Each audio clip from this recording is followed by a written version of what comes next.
Xbox has announced a big deal involving both Game Pass and its cloud streaming service. Starting July 2024, Xbox Game Pass Ultimate will be available on select Fire TV sticks. The models specifically are the 2023 4K Fire TV stick and the Fire TV Stick Max. Many, including Xbox fans, are split on this announcement. That's because casual onlookers and cloud enthusiasts look at this as a positive step for Xbox. This has a rewarding potential for more exposure. However, others feel the focus is a deviation from their core base, the console gamer, as well as devaluing the very said console for casuals who will not commit to the platform long term. Now, do they have a point? Well, we tackle all this on the next installment of The Spill, our gaming hot topic video series. Let's get into it.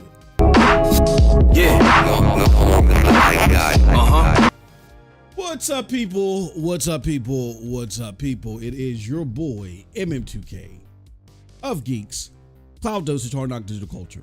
Back again with another episode of The Spill.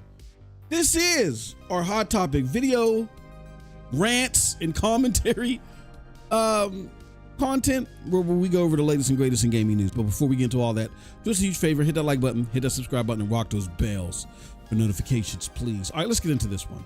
First, because I get both sides of the argument here, and where I land on this might actually surprise you because of how often I like to kick Xbox's teeth in, but we'll get to that at the appropriate time. First, let's talk about the pros. Now, this initially doesn't open to the Fire TV, entire Fire TV user base, which is in the hundreds of millions, but it's still good exposure. Like, Xbox is going to be able to say, look, here goes our service. For those of you that want to jump into gaming via Fire TV, as long as you have said controller, you can go right ahead and do it, and you can enjoy it, right? And that is a lot because Xbox wasn't doing that before, where the rest of their competition was. We'll get into that a little bit. And then more importantly, for that exposure, you don't need to buy an Xbox console in order to enjoy Xbox games and services. I think that's an important thing. I think a lot of people don't mind, like myself. I don't mind enjoying or trying out Xbox stuff. I don't even mind trying it through Game Pass. You know what? I honestly feel like Game Pass, being such a heavy focus for Xbox, is devaluing their content overall, and it creates a precedent for their platform gamers. But I'm not part of their platform. I do not have an Xbox, a current Xbox in my house. I have one in my house from last gen because I do testing. You know what I'm saying? So outside of that testing, I don't even interact with Xbox hardware, right? But I do have Game Pass. I have PC Game Pass, and I enjoy the I enjoy the service. I think the service is worth it. Do I think it's worth it? It's full $17.99? No. So I often go and find little loopholes to where I can get it for like $3 a month. I'm fine with it. And you know what? I think that's more than fair. They're still getting more than their dollar's worth for me because let's be honest, even though I like having access to the service because the potentiality of like a bigger ticket game being in there that, you know, I don't got to pay full price for, I rarely engage with it. Let's be truly honest. I might boot up a game on there like once or twice a month. I don't use it thoroughly. So it just doesn't do anything for me. I don't utilize their cloud service. It's not my favorite cloud service. And the games that I do want to play, I just play them through NVIDIA GeForce Now, which I think is the superior cloud service. Nonetheless, we got to be honest, this gives Xbox a leg up as far as exposure, even over NVIDIA GeForce Now. I'm gonna get into all that in a little bit. But yeah, I mean, the exposure is just the potential of it is great. At the very least, the potential of it is. That is if this thing continues to grow beyond just those two models of the Fire TVs, right? Because a lot of people, I mean, I don't know what the numbers are. I'm going to assume, and I could be wrong, I'm going to assume that everybody hasn't jumped out of their shoes and socks to get the latest Fire TV 2023. Like, I have my Fire TV from like 7 years ago. I have my Fire Cube from like 4 years ago. Like, they work perfectly fine. But it still increases the exposure. which is an important thing. Secondly, I kept referencing it to this. Xbox was the last of the more recognized and well-known cloud services to be on a dongle. NVIDIA GeForce Now operates from a dongle / streaming stick. We all knew that when Google Stadia was around, it operated that way. Boosteroid can be placed on dongles. Like, there really wasn't a Android app per se for Xbox. Now, you could have side-loaded it, and you know what I mean, even on a Fire TV or whatever. That doesn't always work because Fire TV is not the greatest place to side load a lot of these applications on. Like GeForce Now, as great as GeForce Now is, you know, overall, trying to side load it on Fire TV can cause all types of hiccups. And it's even worse if you have GeForce Now Ultimate. If you have GeForce Now Priority, it's not as bad, but when you upgrade to Ultimate, there's just some technology there that I feel like Fire TV and Amazon are just screwing with purposely. So it doesn't work great there. So now if they got a native app on Fire TV, they will be the only ones outside of Luna that will be allowed to do so, that I believe will have a native app. I don't think anybody else has a native app for Fire TV. I could be wrong, but of the major cloud platforms, the rest, from my knowledge, are not there. They used to be, but I don't think they're supported natively anymore. That's big. That's big because, again, if this works well, now Luna's okay for many, and it's okay for me. It's good enough for me because I play Ubisoft games on my Fire TV via Luna, and I love it. But a lot of people want a more in-depth library. And if they can get Microsoft's library or the Game Pass library on their Fire TV, that would be awesome for those that desire that. And and we got to be honest, as much as I like Luna, I think there are more people checking for Xbox Game Pass even through the cloud than there are in Luna. So if this thing works well, it's efficient, that could be big for Xbox. But here are the cons. Hey, look, as it is right now, xCloud just isn't that reliable. I get it. A lot of my Xbox or a lot of my cloud gaming colleagues, they'll respond back, "What are you talking about, MM2K? xCloud is great and fantastic." I'm not going to sugarcoat anything here. A lot of us that are saying that now weren't saying that when Stadia was around. And I get it because Stadia is gone. You know, you got to deal with the cards that you've been dealt with. And even now, with some of the adjustments that they've made, Xbox cloud gaming is nowhere near what Stadia is. And Stadia right now isn't even the best performant cloud gaming experience. Right now, that crown is being held by NVIDIA GeForce Now Ultimate. Since this latest wave of cloud gaming enthusiasm since 2019, that was kicked off pretty much by Stadia, GeForce Now Ultimate today is the best performant experience you're going to get in the cloud. It rivals hardware. It rivals a lot of PCs out there. So I'm not saying that like Stadia gave you the best performance in the cloud ever. No, it was arguably second.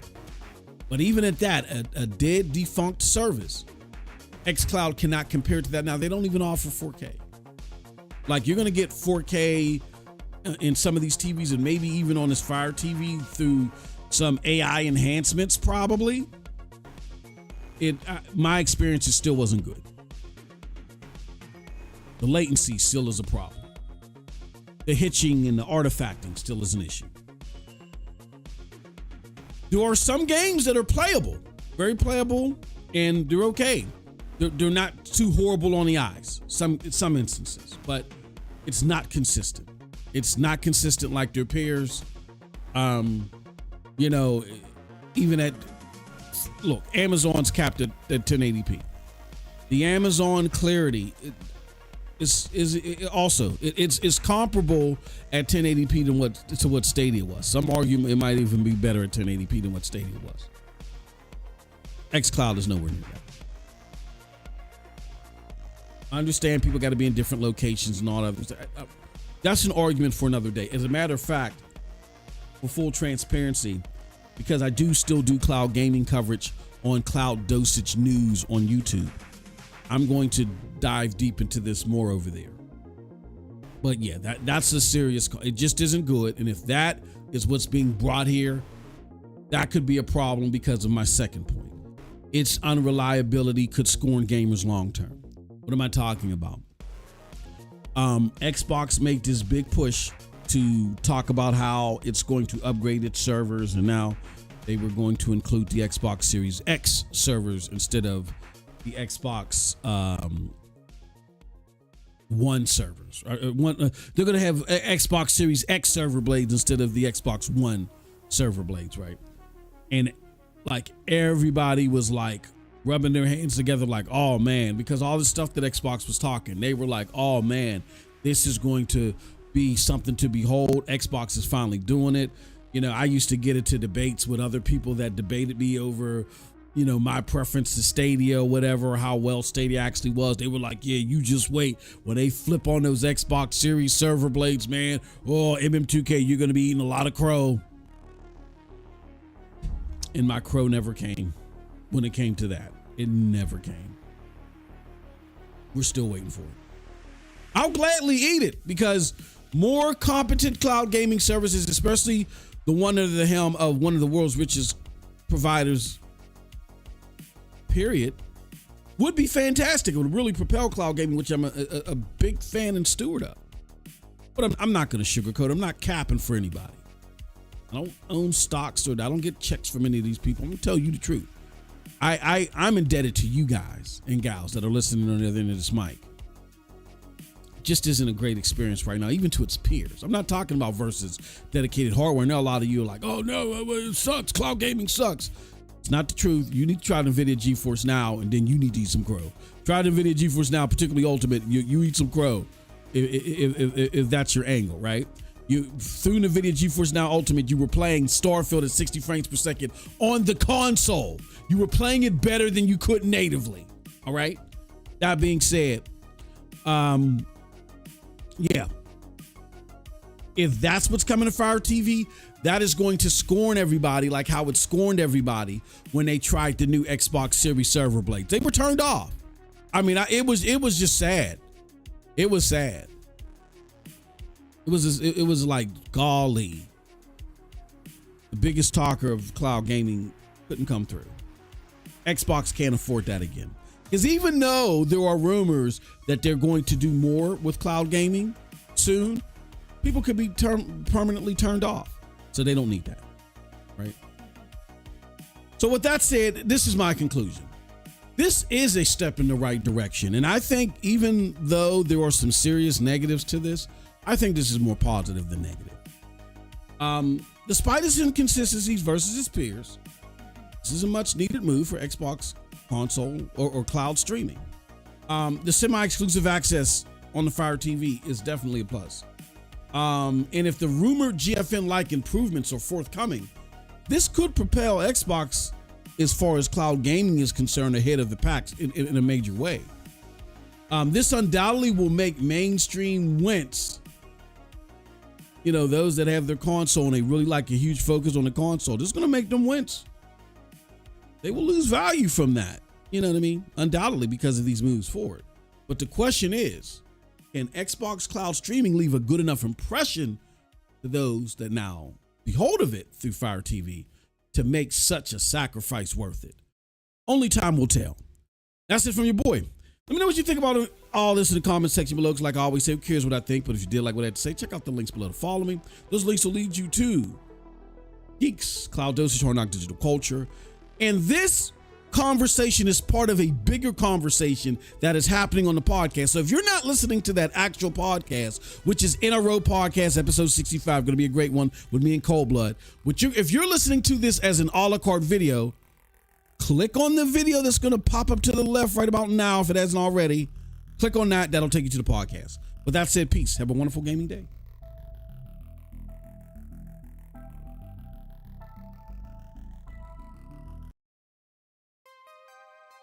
Xbox has announced a big deal involving both Game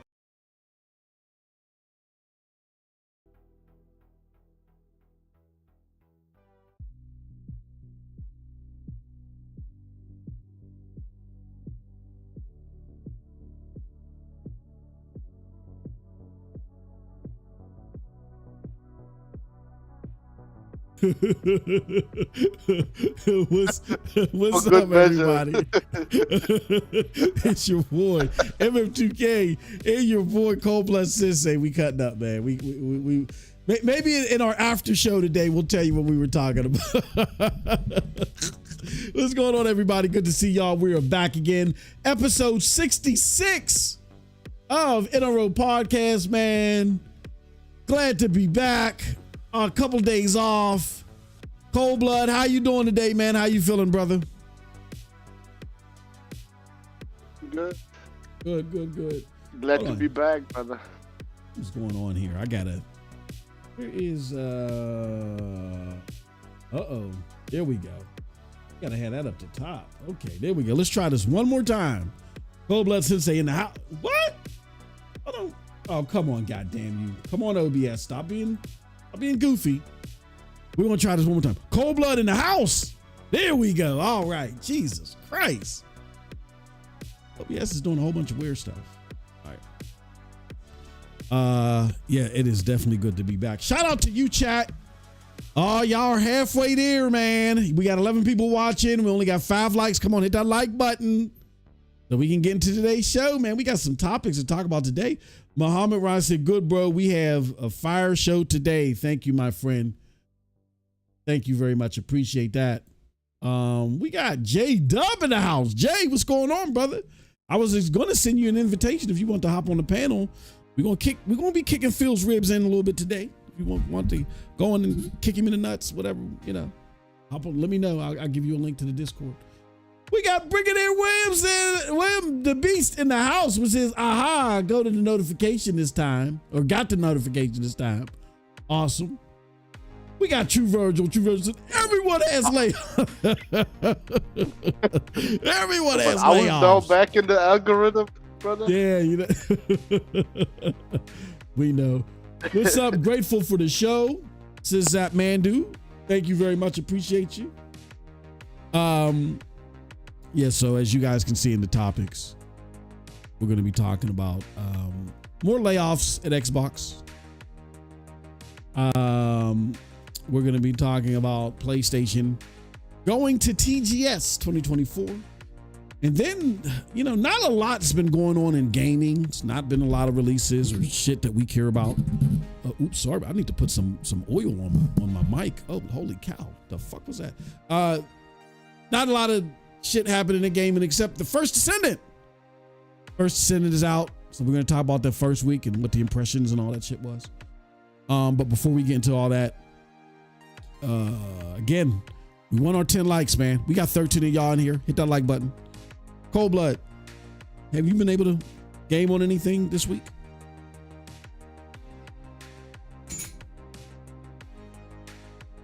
Yeah, sorry.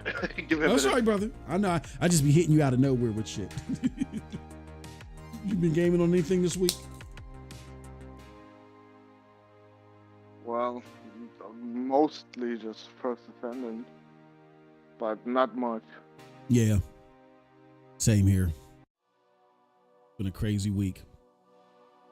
It's been a wild and holy shit, I need to fix that. There's been a wild and crazy week. I haven't had a lot of gaming done myself. For those of you that are familiar in the States, it was a holiday yesterday. Wednesday, I got called into work again. I tell you, these mofos at work, man. I have since 2018, before this year happened, I maybe got called in from 2018 to 2023. I maybe got called in the office 3 times. I think I've been called in like 5 times already. They're doing some project. They need my help. Just leave me the hell alone. Yeah, when you've been working from home for Jesus Christ, yeah, since for 6 years, I don't even like going into downtown Pittsburgh. Downtown Pittsburgh it looks disgusting now. Ever since the pandemic, it's horrible. It used to be it was on the up and up. They were cleaning it up, and people were coming all over the world to come because they like to see the Steelers and shit like that. Then once the pandemic hit, it went down the shit fest. So I don't even like going into downtown Pittsburgh. We got a homeless problem now, and all the homeless people need to be, I'm not trying to be insensitive, they really need to be institutionalized. What happened was during the pandemic, one of our major mental hospitals closed down too, and everybody's out in the street in downtown Pittsburgh, just roaming and shit, talking to air or whatever, you know. I'm not trying to be mean, I'm just saying. And there's been on the news every day someone's been attacked. I don't even like going into downtown Pittsburgh. So when they're like, oh, you gotta go into work, like, oh shit. But hopefully it'll die down. I think the project is over. Hopefully it'll die down, and that'll be the last time for a while. We'll see. Shout out to everybody in the chat. Muhammad Riot says, PlayStation going back to Japan is a good thing in my opinion. Yeah, I don't think that's a bad thing at all. Muhammad, we'll talk about that. Definitely. Y'all ready for an extended Astrobot gameplay? Oh, and even more gameplay of Lego Horizon? Are y'all ready for this shit? Oh shit. Oh man. Hey, I had an okay day yesterday, says Ice Cream Gaming. Had voted because of the general election in the UK, and I had to take my ID. Oh, Ice Cream Gaming, I did not know you were in the UK. Why did I think you were in the States? Oh, okay. Yeah, I did see that there was general elections in the UK. Okay, all right. Well, shout out to y'all in the UK. Yeah, we were just chilling. I had to grill yesterday. That's why, I wanted to make content, but once my family said they were coming over, which they haven't been over in years because I've been fighting it. It's just been me and my wife on the holidays, unless we're traveling. We weren't traveling. I was expecting the 4th to be easy peasy, especially because I had to go into work on Wednesday, and that didn't happen. So all the kids, grandkids and shit came over. Oh, fuck. It was like, I got to cook for all these motherfuckers. So I was like, I smell like barbecue pit. I literally had to like scrub brush myself in the shower. That's why I hate barbecuing. I'm not one of those dads that has that special apron and all that other shit. Nobody else in my family, my wife's side of the family, nobody knows how to barbecue. So I've gone on strike. I've stopped barbecuing, right? And I was successful for the last few years until yesterday. So I knew I couldn't get any content in, but everybody got their food. They've eaten. I've told them don't come back for a long time, and now it's my time. So that's why I said today we're going to give you guys a special treat. Today we are doing an after show. We're doing in a row talk watch, but we're doing it directly after the show, and we got a special topic that we're going to talk about. Because I'm seeing conversations around this topic, Cold Blood and I, and we got our own 2 cents. That we would like to throw in the hat here.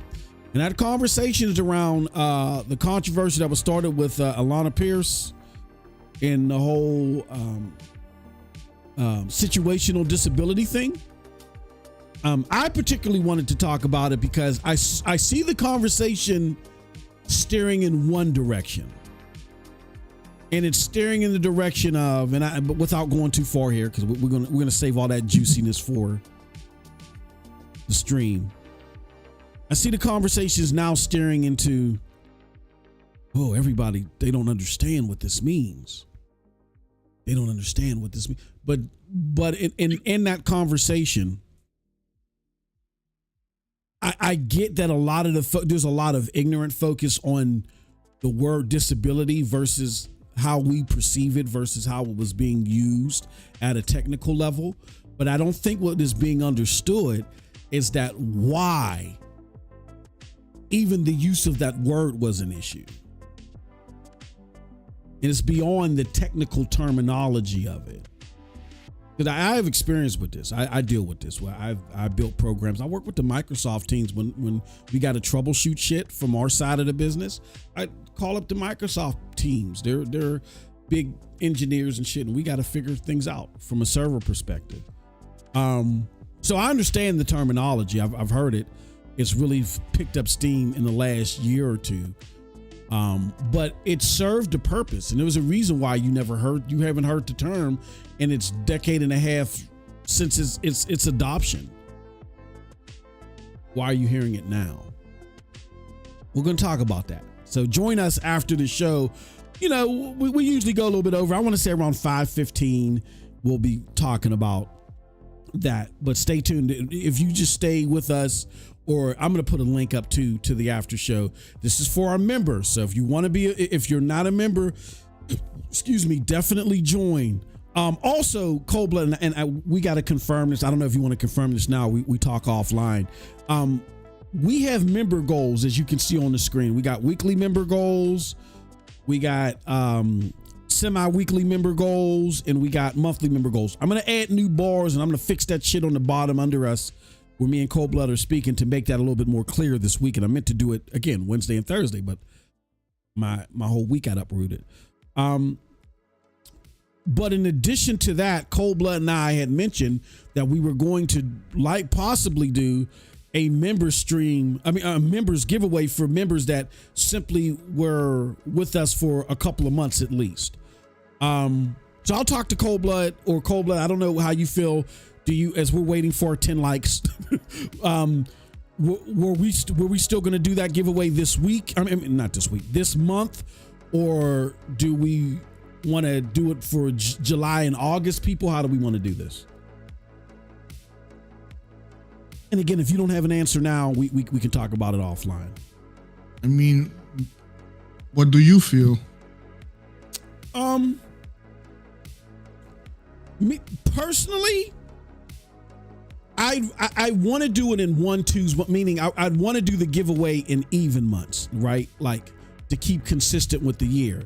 Like, so for instance, in February, we can reward the January and February members. You see what I'm saying? So I would rather do the first one in August, but that's just my thoughts. Like I said, we don't have to decide it now. We can talk about it if you want to. It's up to you. I mean, for me, it's whatever. Okay. All right. Well, it looks like we'll be doing it. So our first, we're going to call this the members dedication. Shit. The fuck, I can't even think. The members dedication giveaway. So for our members that are back-to-back members, we're going to reward you for your loyalty, and we're going to give you a giveaway every 2 months. Right now it's $25, but as we get more members, it'll grow. You know what I'm saying? So if you're not so there's an incentive. We're going to hold this in August for anybody that's been a member for the last few months, and you got to at least been a member for 2 months. So if you want in on this giveaway, you better become a member now. And the longer you've been a member, we'll give you more entries, because we were originally going to hold it this month. But what we'll do now is, if you were a member starting in June, we'll add in an extra entry for you. But if you want to even participate in it, you got to be a member now. You got to be a member for July and in August, and we're going to hold the giveaway at the end of August. All right.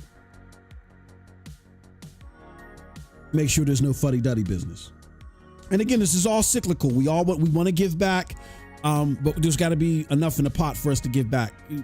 Just so everybody's aware, this is not me and Cold Blood. We don't go to the Sizzler. We still got contributions and things, and we use that to get games and things like that. With that being said, YouTube takes their cut, so you guys got to be mindful of that. So, and we can only give away what's there.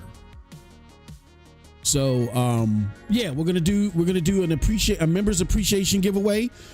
When you become a member, if you're a member, you know what I'm saying? If you get gifted a member and you re-up for the second month, that you get accredited there. You know what I'm saying?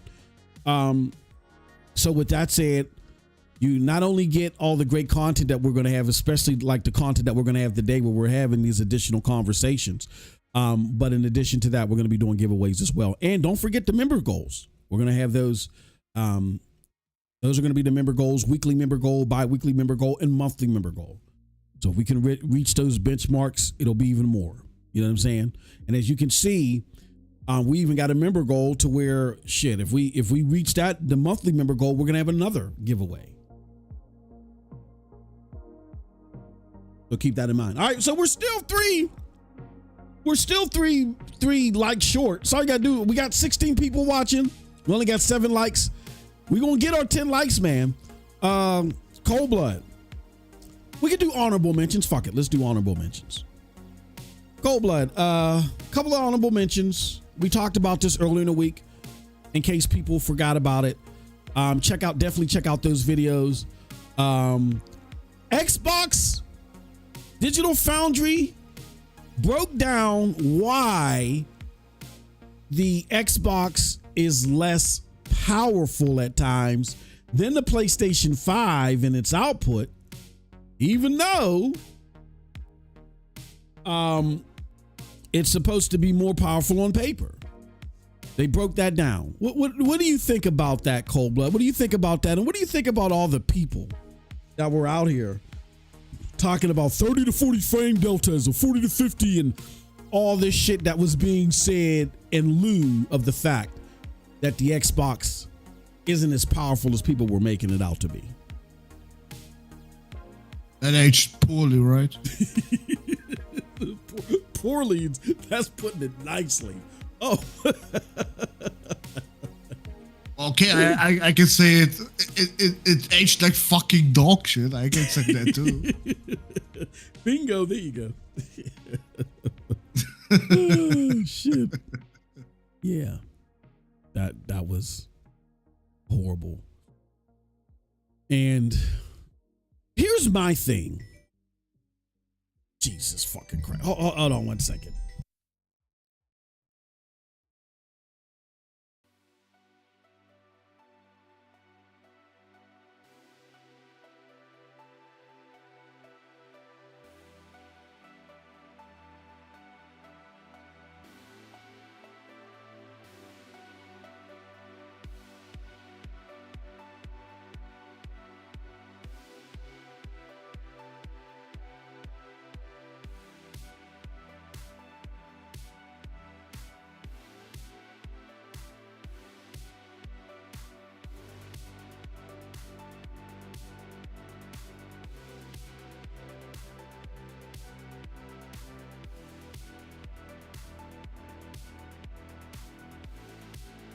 All right, sorry about that, y'all.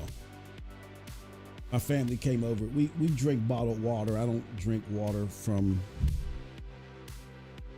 a faucet because even though we got purifiers, because our river water, it's disgusting. People dump shit in it. So my family came over yesterday. I wasn't planning for it, so I didn't get bottled water, and we ran out of water. That was my wife trying to see if I would go and get her water right now. And I said, no, sweetie, because I'm podcasting. Anyway, okay. So, we're two likes short. The reason why we're talking about water and Atlantis Pierce is because you motherfuckers will not give us 2 likes. So we're going to be here as long as we need to be. All right. So we were talking about the less powerful thing, Cold Blood. Yeah. Here's what I have to say. And whoever wants to take offense, fuck you.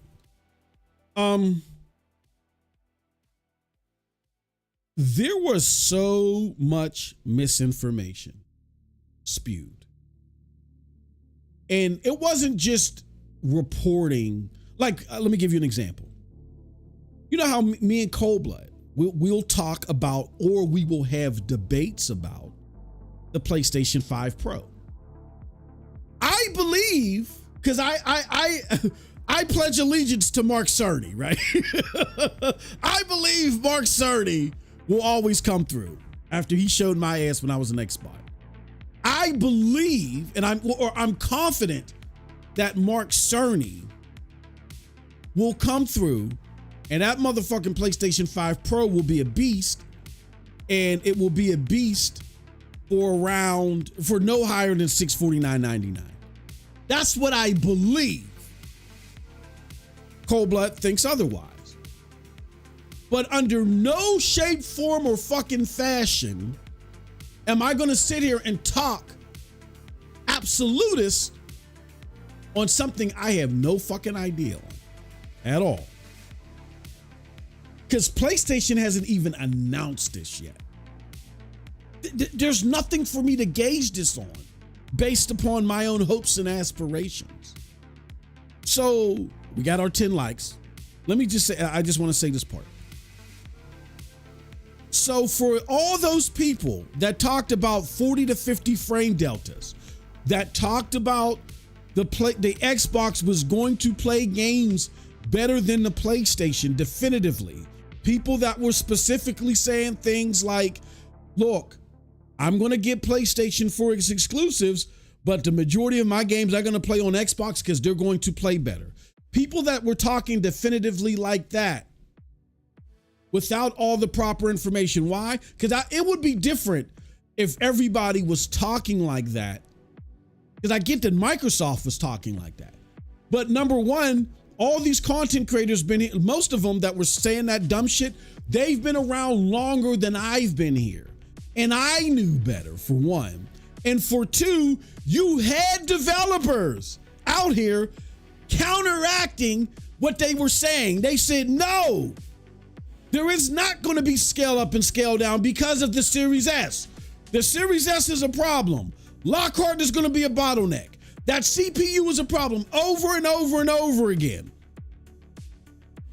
And they lied to you, and they didn't care to research it. You've even had developers, quote unquote, so-called developers, that came out here and said, I've talked to developers and they said the difference is staggering. Who are these developers? Who are they? So what I want to say to you is, and I haven't always been right, but at the very least, I've shared with you guys what my thoughts were and my hopes and aspirations are. I always counter with, I'm not in the boardroom. I don't make these decisions. I don't know 100% certainty, but when I look at these facts, I feel like this is what's going to happen.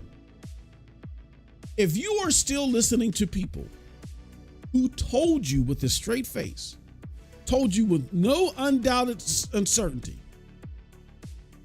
that it was going to happen completely different for Xbox and PlayStation.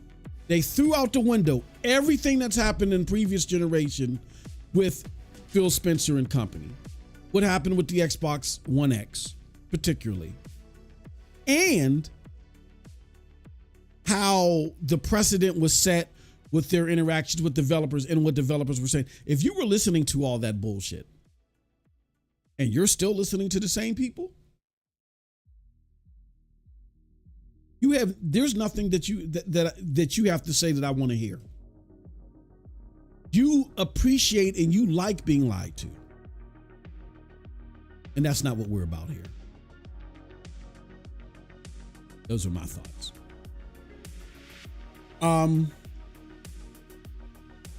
Also in the week, Cold Blood, we talked about Helldivers 2 engagement.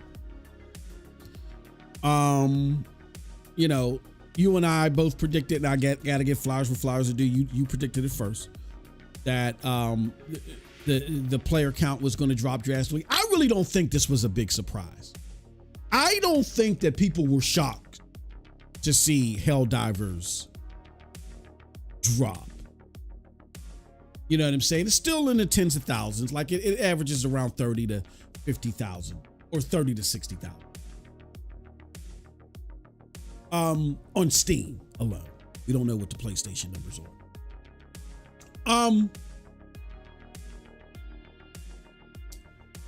What do you think about the recent article talking about, the game being a failure now. What do you from Paul Tassi? Or alluding, he didn't. Wait. Did you look at the sales numbers of this game? Of course not. Nor did he look at. Well, then, what? I mean, if he's not one of the dumbest bots that say a game has to sell 20 million, that's a fucking success, brother. With what, 40 million or something? No, or 12 million? Yeah. That is crazy, bro.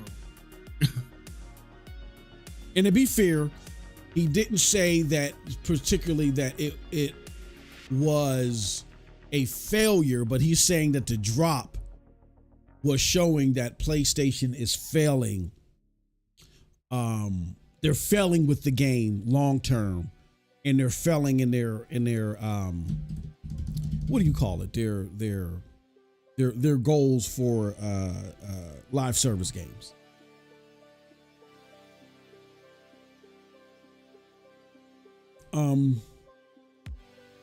Yeah, I mean, will PlayStation ultimately see live service crash and burn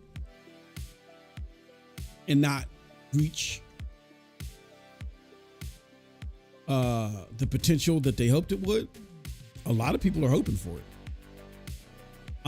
I think a game like Helldivers selling as well as it did and still hovering around 30 to 60,000. I would imagine that's what PlayStation expected it to be the ceiling anyway. I don't think they expected this game to be big in the first place. Me neither. Yeah. And I don't know if you agree with this, Cold Blood, for all intents and purposes. I mean, you talked about it, I did as well. Like when they were like, let's get more people and let's get more servers. And I remember me and you were debating and saying, excuse me, how, why don't they have more people? And I was like, look, they got to train people on the game and all that other stuff. But to your point, like the server capacity, that could have been addressed. That wasn't the hardest thing to address. And it just wasn't addressed, right? Damn wild it was. Exactly. Now, if Sony expected this game to be that large, they would have already had the server capacity there. Or B, if they were like, oh, okay, this thing is big and we got to keep it here. They would have been able to do that, right? Which says to me that they were like, it was never in our plans for this thing to be this big. So, like, whatever. You know what I'm saying? Which, again, I'm not saying is okay. Don't get me wrong. I'm not saying that's okay because, it creates a situation where you're underperforming for your consumers. But the way the article was framed, it made it sound like that fucking Paul Tassi knew what their expectations were. And he's like, they're failing. They're failing their expectations. No, you don't know what their expectations were. He needs his daily cocksuck tweet about fucking how bad PlayStation is and how great Phil Spencer is.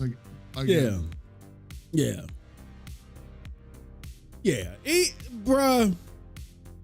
I give, and I always preface this. I always say I like Paul Tassi, not because I like I like him because he's not a pussy. Okay, he's not a punk motherfucker. Like when you come at him, he'll come back. I as much as that shouldn't be a reason why you like somebody, that's an expectancy. If you're going to be on social media, you should be able to take it as well as you can dish it. In today's day and age, where people love to play victim over everything. That is a trait that is far and few between. So that's why I always say I like Paul Tassi. I like him because he has a trait that we hardly see anymore. Outside of that, he's not my best. I'm not inviting that motherfucker to a Christmas party. All right, let's just say that he ain't coming to my house for the 4th. He spreads a lot of bullshit. He's an engagement farmer to the nth degree. Even his tweets are established or set up in ways to engagement for him. That's purely what he's about. He's not about fact checking. Like Matt Piscatella came out a day or two after his article and shot him down, with showing that what he did was he confused concurrent users with, engagement. Like if you have a bunch of people, you could have 100,000 people on Destiny and 100,000 people on Helldivers 2. And if those 100,000 people on Destiny average 6 hours on Destiny versus 100,000 people on Helldivers 2 only average 2 hours, your concurrent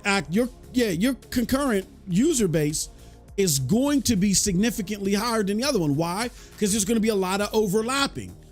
If everybody's on for an average of 6 hours, you're going to have a lot more concurrence than people that are only on for 2 hours. You could have the same amount of people, but just less overlap. That's common sense, but he just doesn't have those skills. And he always puts his foot in the mouth. And he got called out by the developer of Paul World, for all people, for crying out loud. So, very interesting thing as well. Last but not least, and then we're gonna stop with the honorable mentions. Avowed, I want to show you guys this because I came across this on my Twitter feed, and I thought it was hilarious because I don't think anybody's aware of this. Nobody's talking about this. And in a slow news week, you'd have thought somebody would have tried to pounce all over this. Let's go here. Avowed's cooperative mode has been abandoned due to implementation difficulty. So apparently there was supposed to be a co-op mode, and it's gotten thrown out. And this is from an article from Windows Central. Says one feature that we know isn't going to be present in Avowed is online co-op. But multiplayer was a part of the original plan before eventually being canceled. I'm assuming this is whoever wrote this says, I won't miss the feature and look forward to an epic single player RPG from Obsidian, but I did ask on behalf of my editor, Jazz Gordon, this isn't Jazz, if Obsidian ever reconsidered multiplayer in Avowed after seeing the success of Baldur's Gate 3. Patel had a lot to say on the topic. What do you think about this, Cold Blood? Do you care at all? I know you were looking at Avowed's on your radar. Do you care at all about online co-op? No, glad they removed that shit. Oh, okay. It's the opposite for me because I understand where you're coming from. For a game like this, who wants it, right? Like you're diverting resources to do some type of gimmicky online co-op thing, and you're not Larian. So like just focus on making the game good. I'm just saying personally for me, there is Obsidian, when they make these type of games, they don't interest me at all. They're bland to me. Like Outer Worlds was so bland to me. And the only thing that would kind of make it fun is if it was co-op. That's just me. But I see where a lot of people would be like, okay, I'm glad it's going. It's just, I'm just speaking for me. What do you guys think? Let's make a poll out of that. But this won't be our main poll. Let's just fuck around, make a poll. What do you guys think? You think it's a good idea that Avowed removed? Is it good that Avowed removed co-op? Let us know in the chat.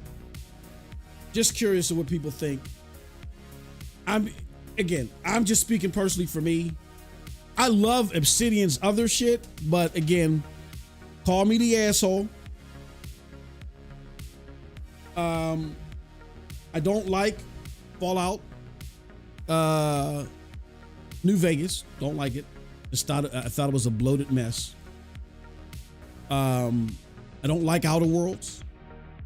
And because of what the Oh no, we got it.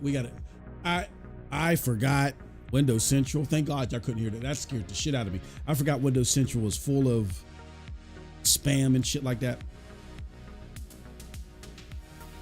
But let us know in the chat. What do you guys think about removing co-op? Again, that's just me. I'm not a big fan of I like their isometric games. They're Baldur's Gate 3 style games. I don't like their first person RPG games. All right. Let's go to the chat real quick and then we're going to get right into the main show. Let's see here. We got Ryan in the house. He says, laugh all out of True Virgil. You're right. Microsoft more than others, it seems. Also saw Avowed co-op got scrapped. Oof. Yeah, players went from 6 to 2 hours. Sheesh. Maybe 2 or 3 sessions a week. Down from every day. Yeah, I like me particularly, I just haven't played because my time has been limited. And Stellar Blade, oh man. I haven't played Final Fantasy VII Cold Blood, so you would know better than me. But so far, my game of the year is Stellar Blade. And I apologize, y'all. I've been sneaking gameplay of Stellar Blade in here and there. While I've been at work, I've been able to use remote play on my phone, which I downloaded this app and it works pretty well. And I've been playing Stellar Blade, being able to parry and shit via remote play. I fucking love, I love Stellar Blade. I love Stellar Blade. That is my game of the year so far. My game of the year. We got KC now says, yo, me first places, what happened? Not a big deal for that type of game, says boycott Activision. Yeah, I can agree with that. I can't really argue with Cold Blood. I'm just talking me selfishly. I know I'm in the minority. I didn't like Fallout New Vegas. I just thought there was too much fucking dialogue and not enough meaningful exploration. And what pissed me off is that normally in a Fallout game, when you're looking for shit, like when you're looking to combine shit and get certain crazy things, like even in Fallout 4, when you come out of the vault on your way out, there's that powerful ass ray gun, and you got to be at some outrageous level to get it. Well, no, you don't, because if you get the dog companion, which the dog companion can go get items for you anywhere, and you use your head, you're like, oh shit, that ray gun that I passed in the fucking first vault, let me go back to that motherfucker and go, you know what I'm saying? So you can use common sense things like that and get shit. In Fallout New Vegas, when I was looking for different things and trying to get things together, mainly here's what it was. There was a ray gun that you could use that you can kill anything that you interacted with one hit. It always hit, but you can only use it one time a day. So if you ran into death claws, you wanted to kill a death claw with one hit, you could use it. And there was a series of things that you had to do in order to get this ray gun. None of it made any fucking sense. Actually, what made sense was the complete opposite. So I did everything that made sense to get the gun. It was so convoluted in getting it, and I end up running into a situation where so many saves or so many hours prior to my oldest save, I had to do something in order to make it even possible to get that ray gun. And I was so pissed. And that was the straw that broke the camel's back for me. I said, all the other factions I didn't give a fuck about. I didn't care because the missions and stuff weren't fun to me. I didn't care about the dialogue. I didn't care about the lore. It just wasn't fun to me. And I feel like Obsidian, with those type of games, they put so much bloat into the dialogue and trying to create a backdrop that the gameplay loop isn't as fun. That's just me. That's just me. Says, yo, MM2K, take a look at this game called Once You a Cold Blood. Yes, you have to. You have to, bro. You absolutely have to. Oh my God, this is gonna be comedy, bro. Yeah, I'm gonna play it, KC. The problem is that it's keyboard and mouse, and I kind of get a gif of what is going on in the game And in order for me to do those things, I got to at least be able to do keyboard and mouse. That would probably make a funny ass, what do you call that shit? I tell you what, I'm going to propose it right here, and then we're going to get into the main show. We did our, I owed you guys one more Foamy Friday crazy video. Watch the game. It was Moonstone Island. Not a horrible game, but it was fucking tinky winky to the motherfucker. Check that out on the gaming stream channel. Also to get a little bit of insight of what we're going to be talking about in the after show. That being said, that was the last one that we owed you guys. All the subsequent ones, we got to hit our member goals in order to get them. That wouldn't be a bad member goal. And I would even do it if we hit our weekly member goal. I would even do it on keyboard and mouse, which would be even more frustrating for me and would be comical as hell. That I would be going crazy. You guys think about that. You want to see me do it? Let's get 10 for next. It might be too late for this. Well, it is too late for this week, but I'll even count the memberships that we get this week. Let's get 10 members between today and next Thursday. If we can get 10 members between today and next Thursday, I will play Once Human next Friday, regardless if I got to play it with mouse or keyboard or not. It is supposed to be coming in the NVIDIA GeForce Now, but there's no guarantee that it's going to have controller support, even when it does come. So there you have it. You can do that. It's up to y'all. We need 10 members. All right. It's going to drop on July 9th. Okay, when it drops on July 9th, if it has controller support, well, it doesn't even matter. When it drops on next Friday, if we get 10 members, I'll play the game, because there are elements in the game that completely annoy me that you got to do. And I think it'll lead to a funny stream. All right. Okay. With that said, let's get into our main show right now. First, let's talk about Xbox. What's going on with Xbox? I'm going to do something real quick. You haven't done it in a while. Xbox news. Xbox news. So basically the format of the show is we always cover what's going on with Xbox. We cover then what's going on with PlayStation. And then we have a game of the week that we focus on. And the game of the week that we're going to focus on this week is the First Descendant. All right. So Xbox news, we got a few things going on. Number one, we have more layoffs at Xbox. Per Tom Warren, our favorite fella over there at The Verge, he says that there are more, he speculates that there's more layoffs coming at Microsoft that are going to affect Xbox. We'll read a little bit more into that. And also, Activision games are coming to Game Pass in August. Talk about that as well. There's an Insider Gaming article that focuses on that and tells you basically how it's being rumored to be rolled out. These Xbox games coming to Game Pass. But first, let's start with Xbox layoffs.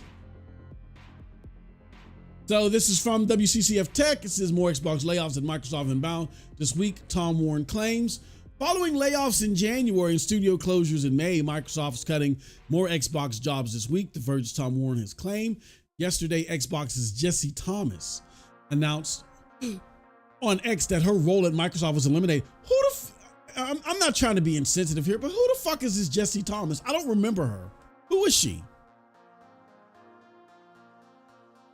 Does anybody, she's part of the cloud dudes.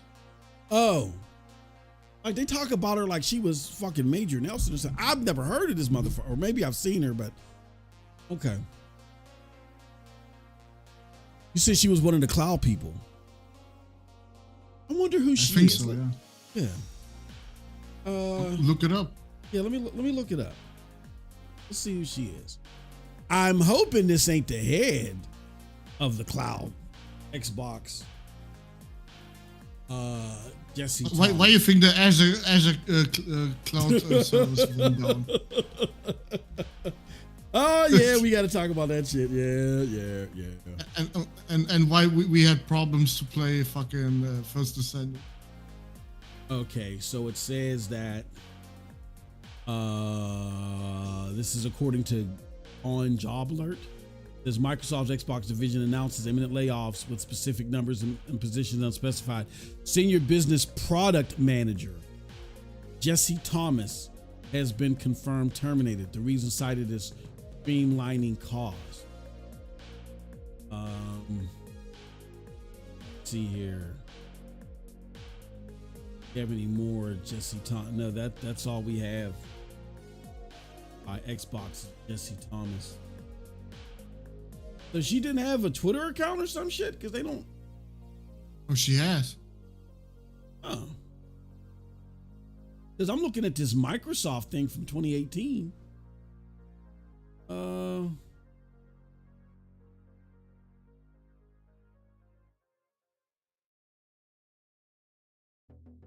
I cannot find her to say I don't know who she is, or where has she been seen publicly.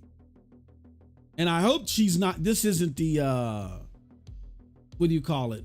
I hope she's not like the head person of the cloud. That is, and holy shit, I don't think she is. That wouldn't be a good look.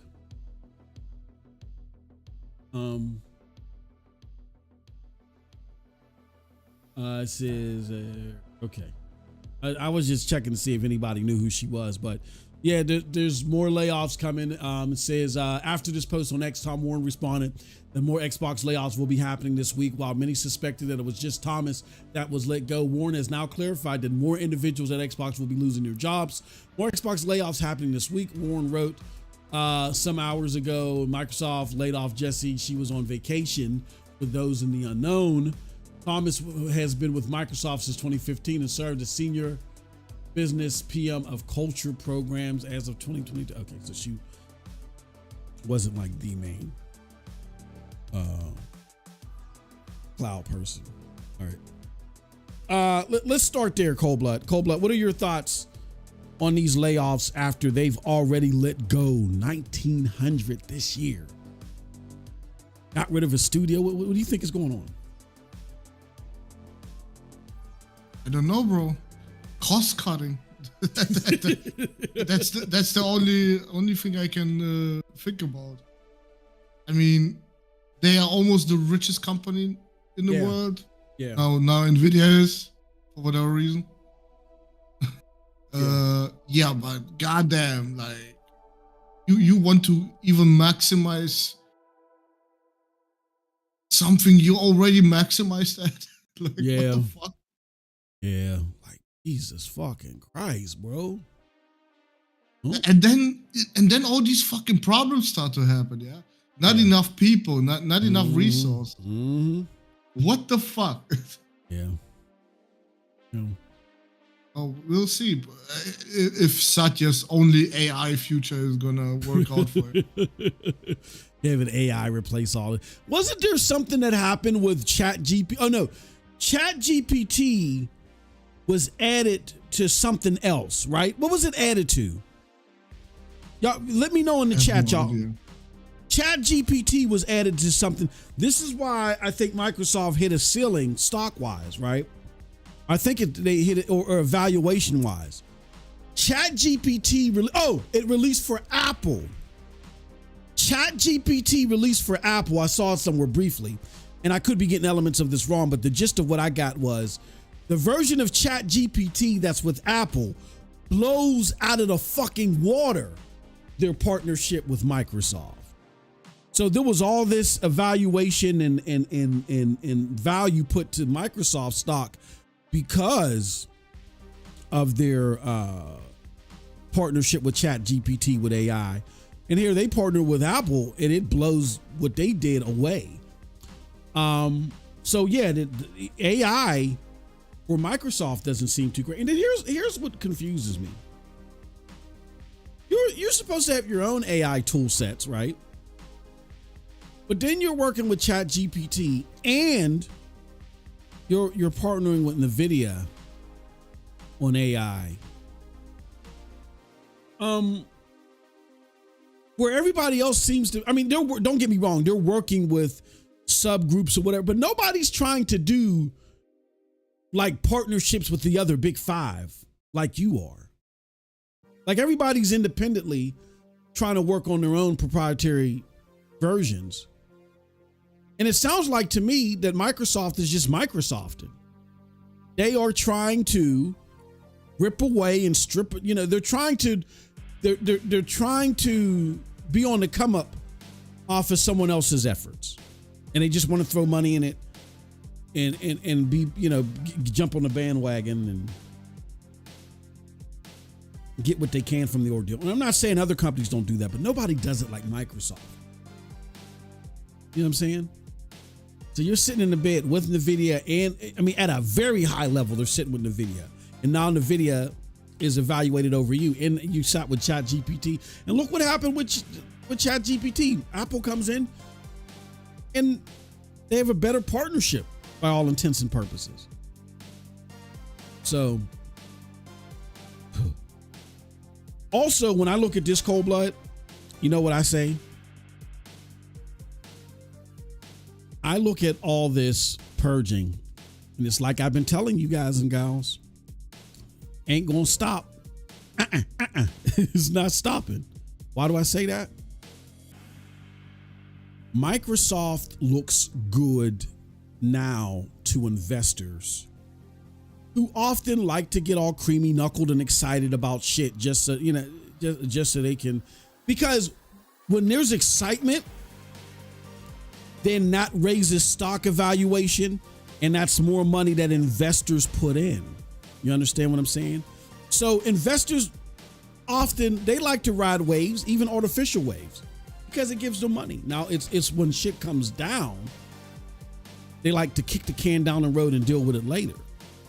So what am I saying? I'm saying that Microsoft, when they bought ABK, you and I know that its growth was based purely off of ABK. When you look at legacy Microsoft or Xbox activity, they fell way short.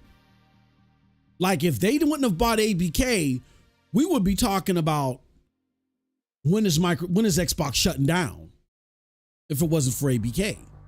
That's how bad their productivity was. You and I know that. But the investors, they either don't know that or they semi-know it, but they're willing to ride the wave because it's bringing in more money from their investors. They can sell it, put it in a package, and sell it to their investors even if it doesn't have a lot of weight to it. That being said, Microsoft knows that this wave is going to crash and burn as soon as ABK Microsoft gets compared to ABK Microsoft. What do I mean? Right now, when we look at their growth, we're looking at Microsoft without ABK versus Microsoft with ABK. Last fiscal Xbox is being compared to this fiscal Xbox that includes ABK. That's why their growth is like in the 40, 50 percentile. Next fiscal, they're not going to have that advantage.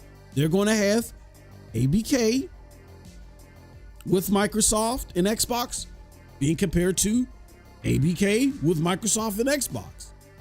So you're not going to have that advantage anymore. And the thing that is dragging you down is what? Legacy Xbox stuff that you had before you bought ABK. So they are looking at the productivity of the legacy Xbox stuff, and whatever is falling short, they're trying to purge that now.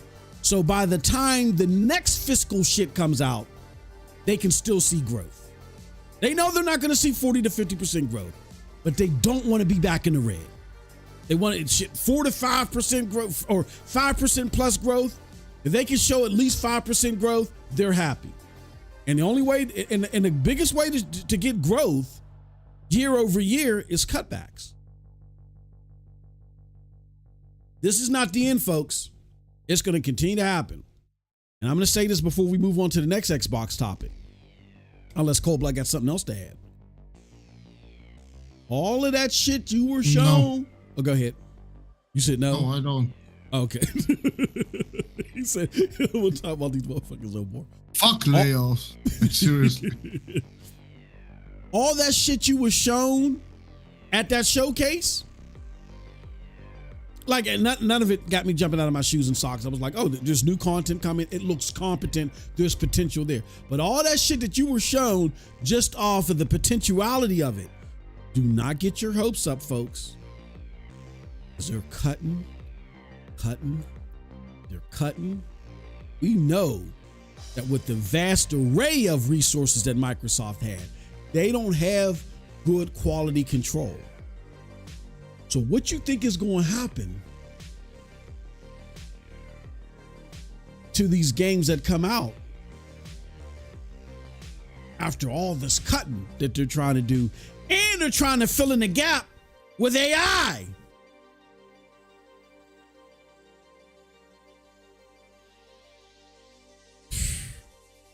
Again, I don't know how these games are going to come out. I'm just being skeptical. And in today's current climate, where even my console of choice, PlayStation, they're doing fuddy-duddy shit. It got me questioning them. Me kicking their ribs in a little bit here and there too. You better be skeptical. You better be skeptical.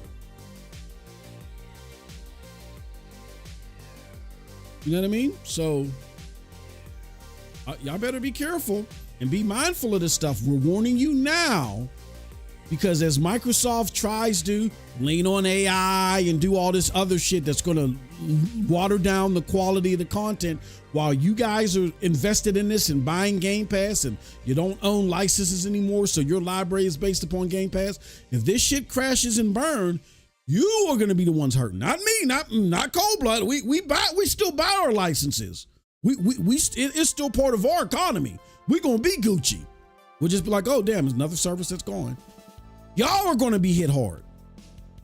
So y'all better get in front of this while you can and start saying no, like how we're doing now with PlayStation. No.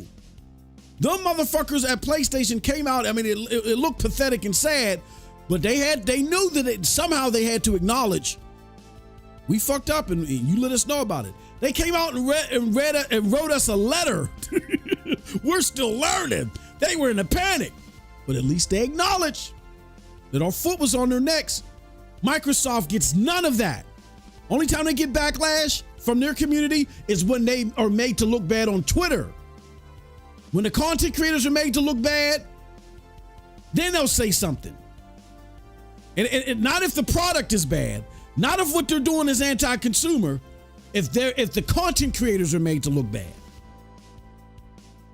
I better get out of that mindset, and y'all better start standing on motherfuckers' necks like how the PlayStation community is. I'm not saying everybody is doing it. Like I said, them motherfuckers came out and wrote we are still learning. They were in pure panic. Now they come in the Tokyo Game Show. Now I'm not saying expect the gravy train at the Tokyo Game Show, but I think even they had to realize we got to show up somewhere.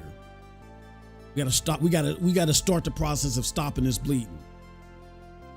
As cool as Astrobot may be, that's not going to do it alone. Horizon ain't going to do it. Fucking Concord, that ain't looking too bright. You know what I'm saying? As far as the public reception from that, they know they got to do something. So, all that said, again, I'm not saying the entire PlayStation community is doing it. There's a lot of capping out there. A lot of y'all get back at us and, oh, stop complaining, man. I love Herman Hulse. I love Hiroki Totoki. Say his name. It's so soothing. Hiroki Totoki. A lot of y'all out there doing that shit. Y'all can go kick rocks too. I'm telling you, Xbox community, there is a major reason to be concerned. Y'all better stop just focusing on how y'all look on Twitter. I better look at this product, look at the product and how it's coming out and what's the root causes of it. Stop going on GitHub. Stop talking about 40 to 50 frame deltas, all this fictitious shit that makes you look good on Twitter at the moment.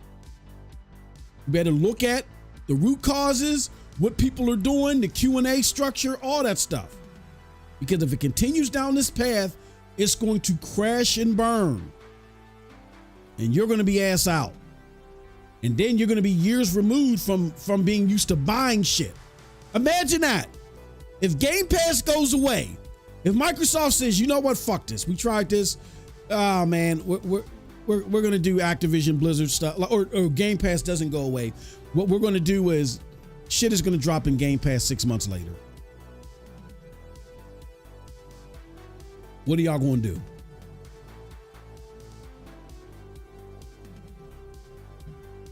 Or Game Pass goes up to $40 a month because Call of Duty is included. What are y'all going to do? You better pay attention to this stuff, like how Cold Blood and I are paying attention to PlayStation, and we're speaking up. You better speak up, because if this shit comes out lopsided and it crashes and burns, you guys will be hurt the most, because you will then be put in a situation you haven't been in years, which is you have to now buy your games a la carte. You will be screwed. Right? So, Zap Mandu brings up a great point. I want to talk about this, but not too much. Because again, I try to separate the cloud gaming shit. He says, GeForce Now deal, they're leaning into that. Xbox is leaning into everything. And I'm going to talk about this more when I do, check out Cloud Dosage News, where I really talk about cloud gaming stuff. I'm going to talk about what Xbox is doing. They're leaning into everything. They are really embracing the third party thing, and their third party with their games being everywhere. And packaging Game Pass wherever it could be.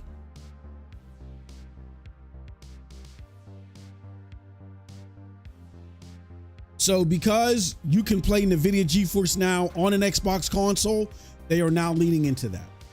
And why wouldn't they? Right? Like, okay, before they came out with the 60 frames per second patch, you could have played Starfield the first week at 60 frames per second on your console through NVIDIA GeForce Now. So if they're all about just shipping out their software, they're going to embrace everything that it's on. It's no longer about having a guardrail platform and you buying their platform over another. They just want to deliver to you any way that they can. Here's the problem with that. And shout out to Porter Rock for bringing this up. While you guys are clapping like baby seals, see, Game Pass is everywhere. Y'all keep forgetting. These third-party games don't hit Game Pass. So while Xbox is devaluing the console and going into we're putting our games everywhere, that is creating less incentive for these third-party devs. And that means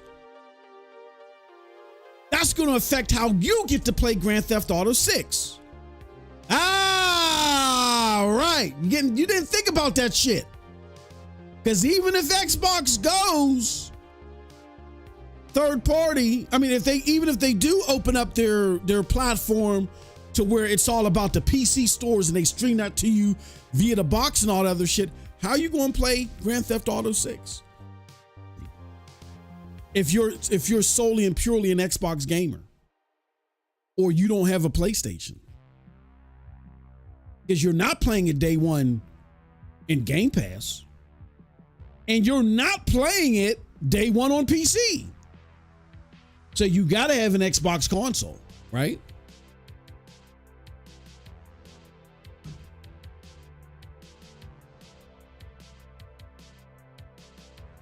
So what is if Xbox is moving away from the console and they're like, we want to push you here on this stream stick, we want to push you to PC, we want to push you to We want to push you on our new streaming box. And Rockstar's looking at that, and they're like, oh, well, these motherfuckers, they trying to get away from proprietary hardware, like, or a console. So this Xbox version of our game, like, what is our support going to look like? And every game may not land day and date on PC, even with their new strategy. It's definitely not landing on every game is definitely not landing on Game Pass day and date. So for those of you that are, oh man, you get these Xbox games, you know what I'm saying, day and date on Fire TV. Nobody's checking for Xbox games. All like that. They're not checking for them. Xbox doesn't have that appeal. If we were talking about PlayStation or even fucking Nintendo, oh yeah, you can get PlayStation games day and date on Fire TV or Nintendo. Yeah, that shit would sell like bananas. There's not, globally, through the community, there is not that inherent need for Xbox games. So you can't just jump like baby seals and clap like baby seals just on availability alone. There has to be desire and want for the product. So what are you guys and gals going to do about Grand Theft Auto 6? If Xbox's move is away from console. Now, granted, I'm not saying Grand Theft Auto 6 is not coming to the Xbox series. It's coming. But what is that support going to look like? Are they really going to be, are the updates or the patches, is it really going to perform? You know what I'm saying? Like, what is Rockstar's incentive?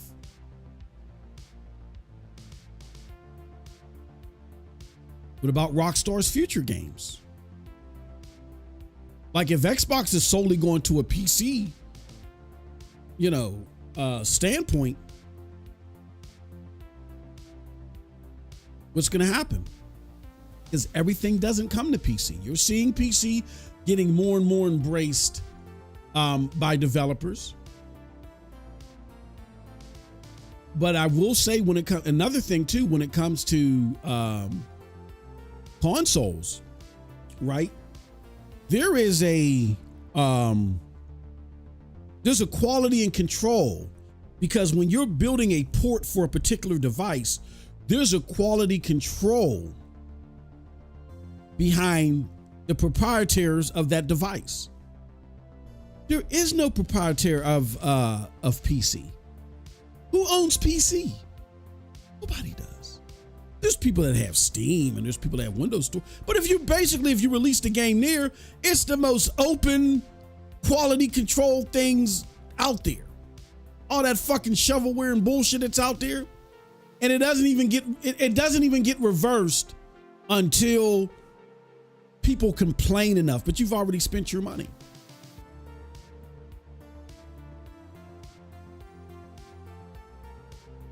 There are refund policies if you've gotten the game from Steam or whatever. But let's just say after your 2 hours, there's a patch that's added that fucks up you see what I'm saying?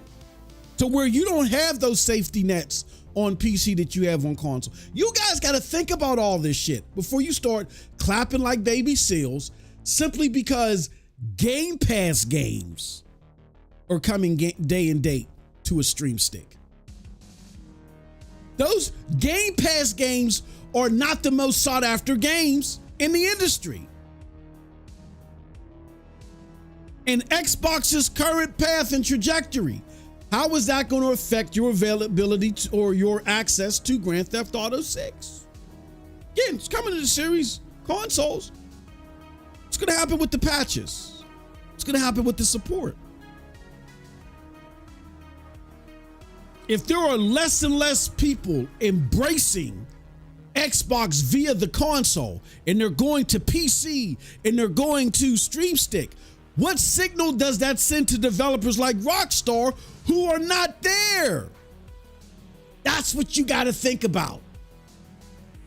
That's why embracing their console roots at this point in time, until those other avenues are more lucrative, or at the very least the value proposition with their content, the quality that's assessed with them increases. That's why they need to keep embracing console and just get better at it until one of or both of those things happen. Because yes, it would be detrimental to PlayStation's overall bottom line, but if PlayStation were to embrace Fire TV day and date with their content, oh yeah, a lot of people would sign up.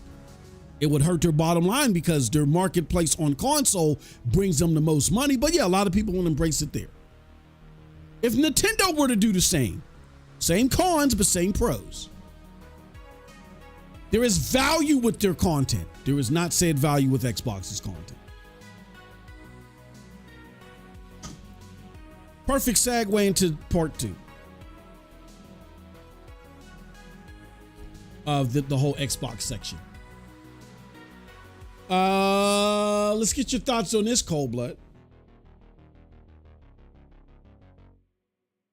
Activision games will start to come to Xbox Game Pass in August. Several new reports have claimed that Activision games will start to come to Xbox Game Pass in August. The first claim came courtesy of Xtas Ones on X Computer Forums, who was admittedly a rough track record, but Windows Central Jess Gordon has corroborated the rumor. According to Xtas Ones, the Tony Hawk 1 and 2 remake and Spyro Reignited trilogy will also be coming to the subscription service in the near future. Subsequently, in Gordon's report, he also outlines that he understands Microsoft's strategy isn't to release all of Activision's back catalog at once, but rather to drip feed it into the platform. Cold Blood, what are your thoughts on this? Are you impressed to hear that an Activision games will start to be drip fed into Game Pass starting in August? Does that impress you at all? Make you feel like the service is going to be? It doesn't impress me, but it's great.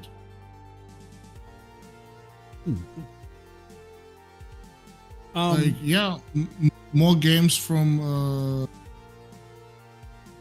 Activision that nobody gonna play. That's great. How do you know that? How do you know they ain't gonna play them?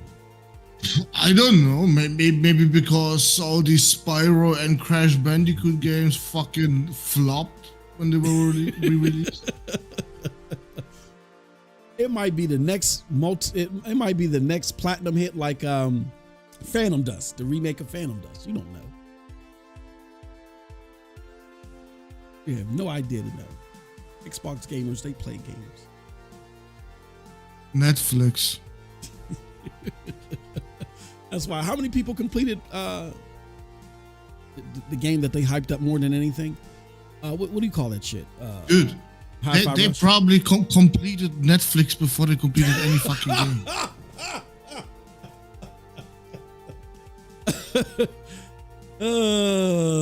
Sad but true. Sad but true. They even watched all the fucking documentaries about some fucking turtles and shit. Yeah. Oh shit! I saw that documentary, by the way. No. I saw the octopus documentary. Yeah, but yeah, man. I mean, look, the Activision games, like Game Pass, has to get value, in order for it to even attempt to achieve the numbers that Microsoft wanted to achieve. And adding the Activision Blizzard games does that, because the Microsoft games that are in there, they're not doing it. Excuse me, clearly they're not doing it. New ones or the old ones. So the Activision Blizzard games have to be added in there. The legacy Xbox games aren't doing it. With that said, Cold Blood, outside of Call of Duty, whatever, just feel, like the only one that could significantly affect Game Pass in a positive way, I feel like, is Call of Duty.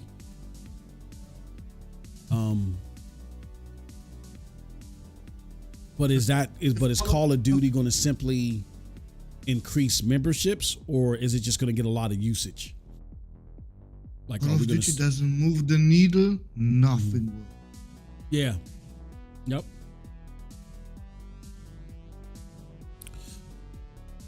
Now, to be fair to Xbox, right? To be fair to Xbox, and we've said this before, I don't think Xbox's end game now, I don't think their end game is to have 100 million Game Pass subscribers. I think their end game now is to get a lot of people on the service so they can start dropping ads in there. Because then that makes up for the revenue. Because you got to remember, Xbox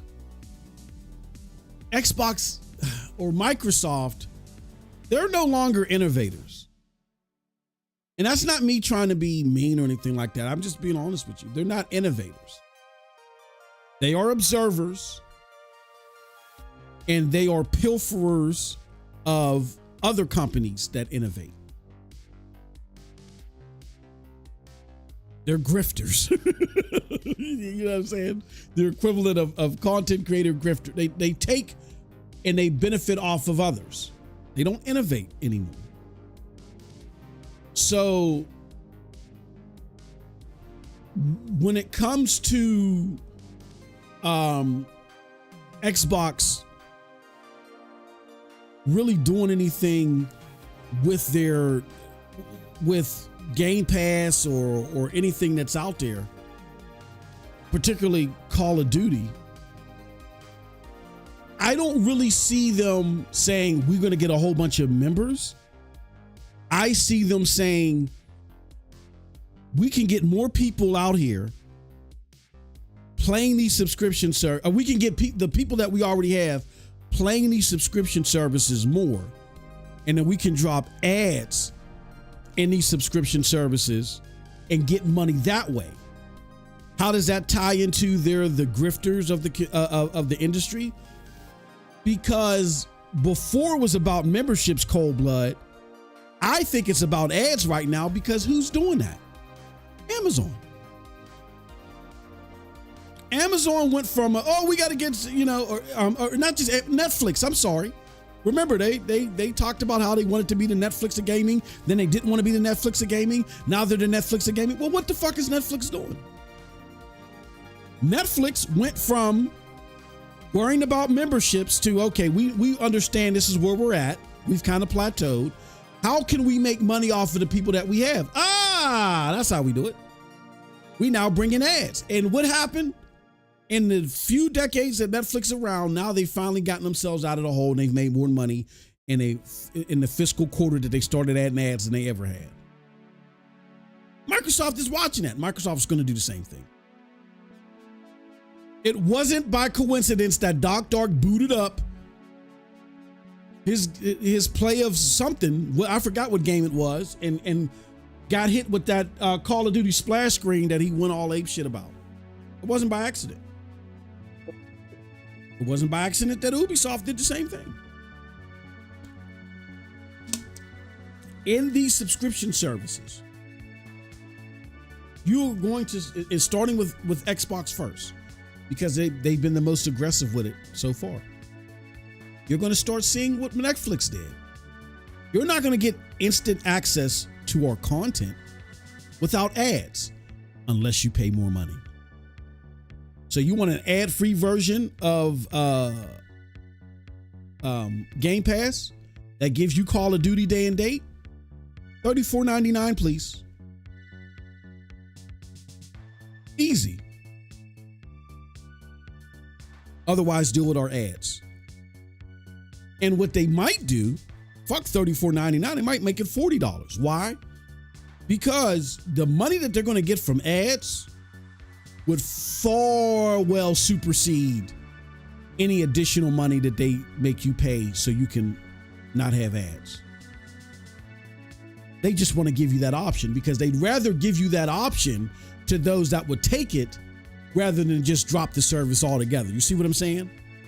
Like, there's people that without YouTube Premium, they'd be like, fuck YouTube. I'm tired of all these fucking ads. I'm going to go watch something else.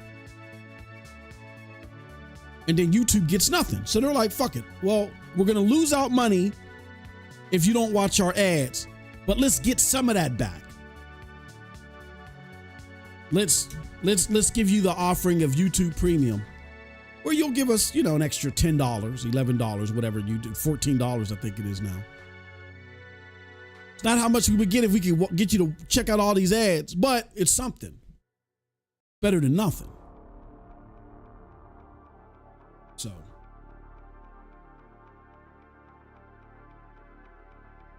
All right. So those are our thoughts on the Xbox. Unless, Cobla, did you have anything else that you want to talk about your favorite console company? Apparently, Xbox beats PlayStation in First Descendant in performance. Oh, it was that. I saw someone put a tweet out there, and that doesn't surprise me, because when we booted it up on PlayStation 5, there was a lot of jank on it. I'm hearing that again, like how I suspected, the PlayStation 4 version is a lot better, which I don't know what's up with that. It makes me put a question mark on no, look, because it runs on a low resolution. That's okay. I got you.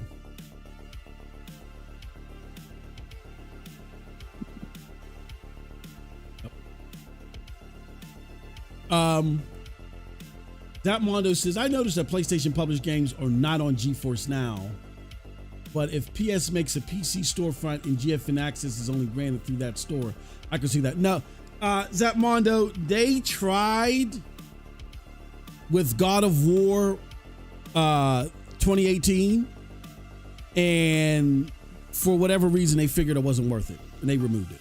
Like, the people that bought it, that merged their account with their Steam account, will always have access, as long as they don't get rid of GeForce Now.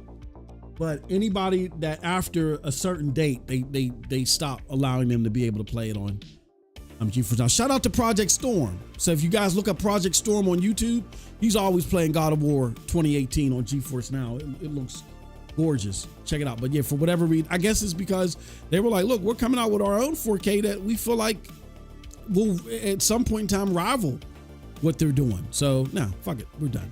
Or maybe they wanted some data. Maybe they just wanted some data. The PlayStation often does it. They test things out before they go in head first, like Xbox does. So maybe they just simply wanted to see, get some data from NVIDIA GeForce Now, and that was their slick way of doing it. They said, okay, we got all the information that we needed. Fuck you, pull the plug, and they walked away. So, yep.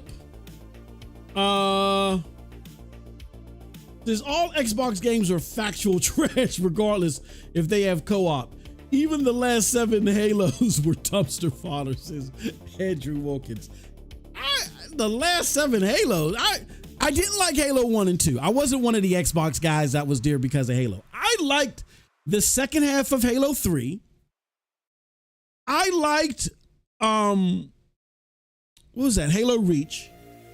And I liked ODST. I thought they were cool. I thought they were all right. I did not like Halo 1 and Halo 2 at all.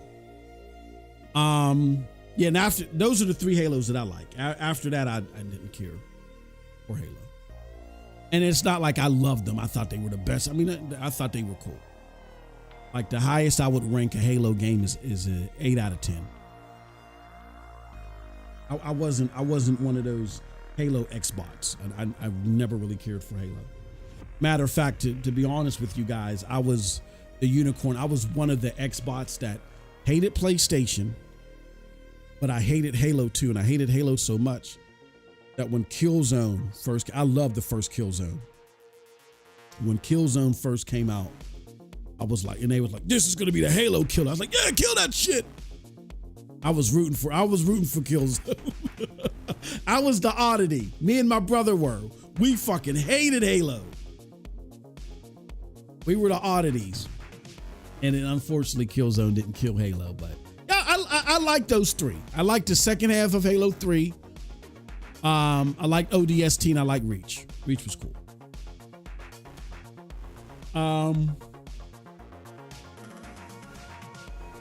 Yeah, PlayStation 4 version is better. That's crazy. Yeah, that happened with Elden Ring too. Something going on, I don't know, where a lot of this cross-gen stuff, there's hiccups with the PlayStation 5 version, and at launch it sucks ass, and then you got to go to the PlayStation 4 version and shit in order for it to play better. And I saw someone do a comparison where the PlayStation 4 version didn't look in performance mode, didn't look that worse than the PlayStation 5 version. But I played on the Nvidia GeForce now. It looks amazing there. And I get like 80 frames per second there.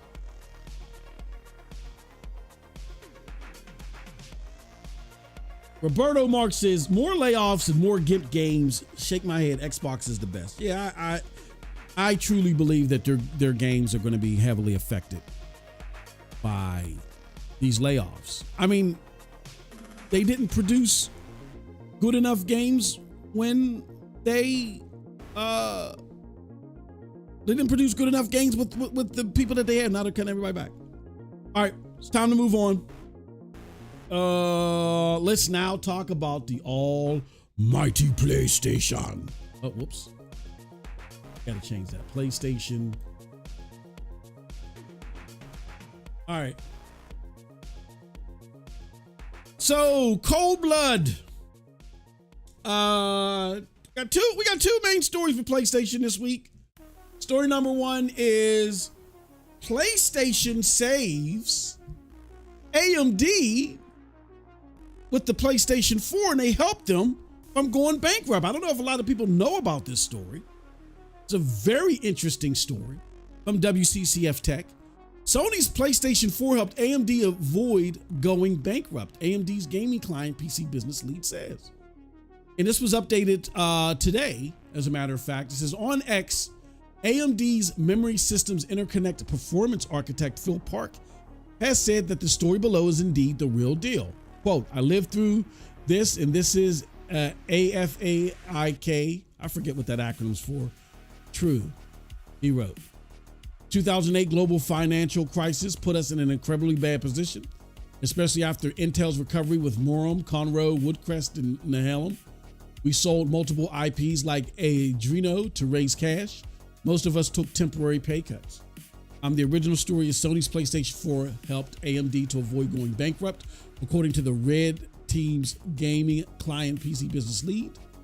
Things didn't go too well for AMD a decade ago, and analysts predicted that the Red Team would go bankrupt by 2020. In 2015, AMD reported a revenue decline of 10% due to the shrinking PC market. Luckily, working with Sony on the PlayStation 4 helped AMD to avoid bankruptcy. At least that's what AMD's Renato Frugal writes in his LinkedIn resume, as spotted by the ever-eagled Bogrod222 on X. Managed 15-person product development team for PlayStation 4 that has sold over 91 million units to date. To date. AMD's gaming client PC business lead writes on LinkedIn. Viewed as one of the most successful launches in AMD history, helping AMD to avoid bankruptcy. And they say, interestingly, Sony's PlayStation 4 wasn't the only console that made use of a custom AMD chip, but they're not referencing Microsoft. All right, so let's talk about it. Cold Blood. We know PlayStation is a juggernaut in gaming.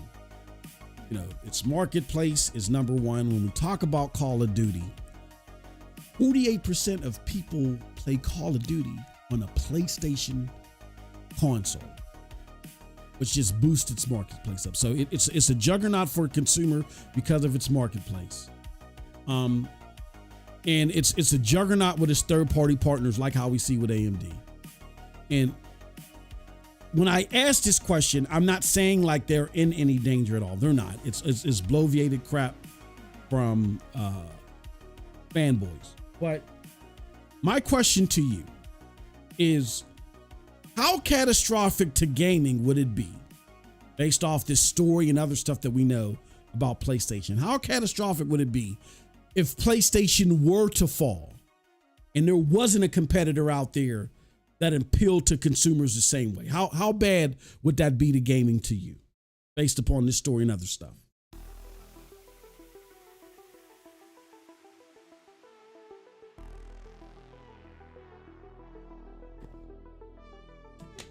Uh-oh. Did we lose Cold Blood? I think we lost Cold Blood. Oh, no, go ahead. No, I'm here. Yeah. Okay. I said, if we lost AMD, bruh, we would have an NVIDIA monopoly, and that you don't want that shit, bruh. Trust me. Because your console, if they even make one, is gonna be so fucking expensive, bruh. It's better to just get a damn PC at that point. Mm-hmm. Like, that's what I think is gonna happen. Yeah. PlayStation alone,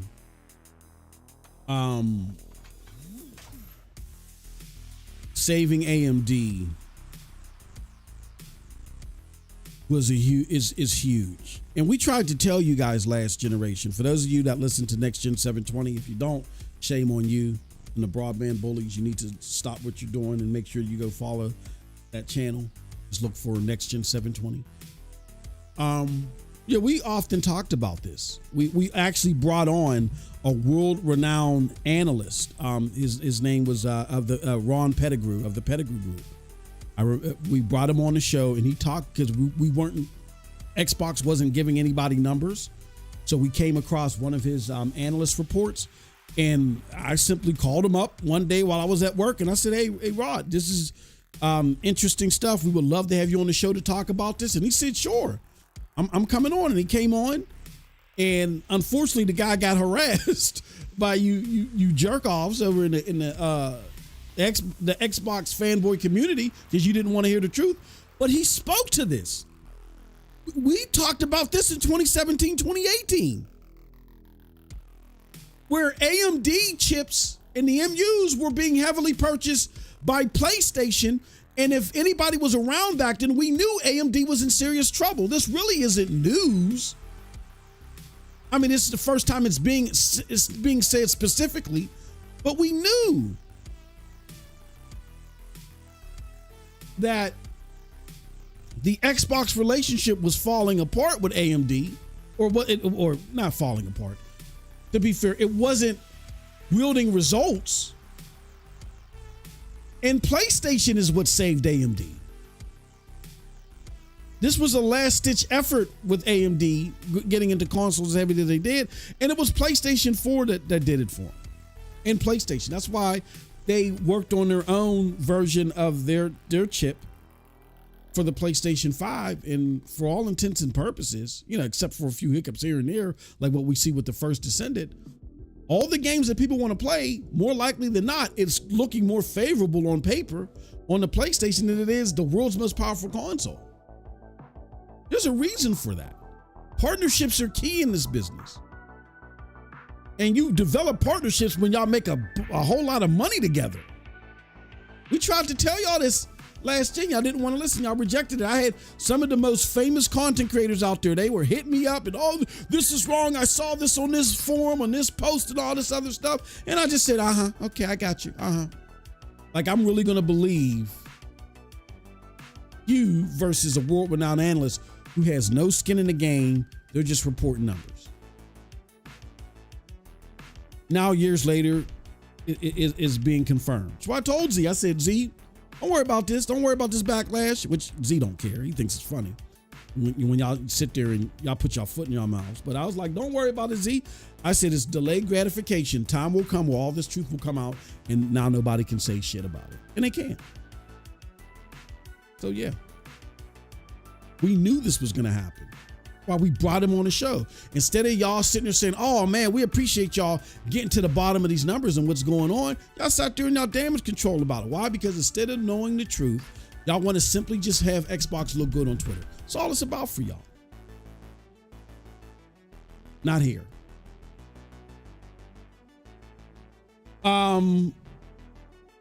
Next, we got PlayStation coming to TGS. This is not as as an extravagant, maybe it is to some people. But PlayStation's coming to Tokyo Game Show. This is coming to us via Tech Times. Let me make this bigger. PlayStation makes a grand return to Tokyo Game Show. What to expect? This is the first time there since 2019. This is after a 5-year absence. Sony Interactive Entertainment is officially returning to Tokyo Game Show this September. Your Gamer reports this marks a significant shift in strategy for PlayStation, which has primarily relied on state-of-play events to showcase upcoming titles in recent years. What will the console maker show for this huge event? Coldblood, my question for you, before we close out of our PlayStation section is, it's okay if you are, but are you expecting any big news out of PlayStation being at Tokyo Game Show this year?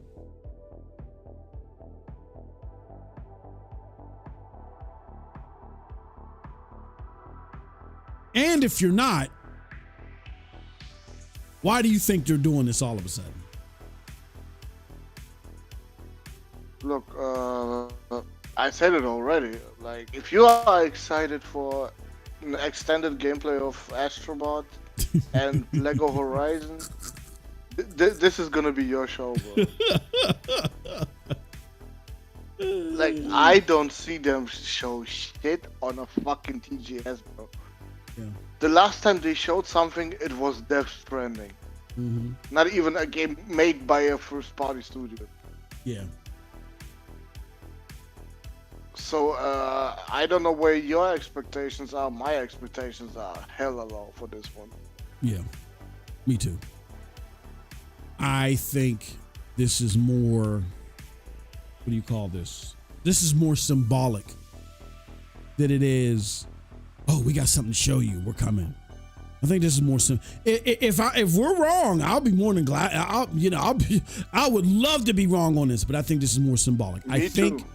Yeah, I would love to be wrong here. I think this is them saying, you know what? We heard you. We need to be more. We saw, based off the dog shit that they showed across the street, how y'all got all creamy knuckled. Okay, we get it. We got to come somewhere, and there's going to be no place friendlier to PlayStation than Tokyo Game Show. And I heard they're going to China Joy. I've vaguely heard about them before. They're going to go to. So there's going to be no place more friendlier to PlayStation than the Asia marketplace and showcase places. So they said we'll get our feet wet here. We'll take notes from here. I think this is more symbolic than anything. I wouldn't, you know what I mean? I wouldn't. Yeah, again, like you said, unless you're expecting. You might get some anime skins. You know what I'm saying? You might get some crossover anime stuff coming somewhere. That's about it. You're not nothing's. I don't think nothing's going to be. Let me not speak absolutist. I truly don't believe you're going to get anything new out of these shows. But if you ask me, well, would you rather them not come? I would say, if this is the starter pistol to them realizing we got to be better at fanfare, fine. But let it just be the starter pistol. Like, okay, you got to show up more, you got to do better fanfare, and you got to show better shit. As long as you understand that, we're cool. Because we have no fucking idea what's coming in 2025. And that is truly sad.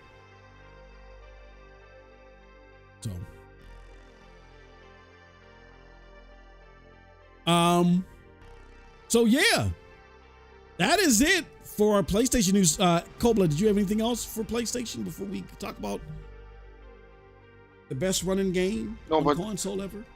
If they show something, what do you think it's gonna be?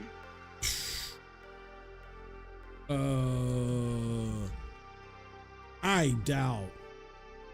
Because at Tokyo Game Show, I mean, there might be, you know what? If they do shows, that's a great question, Coldblood.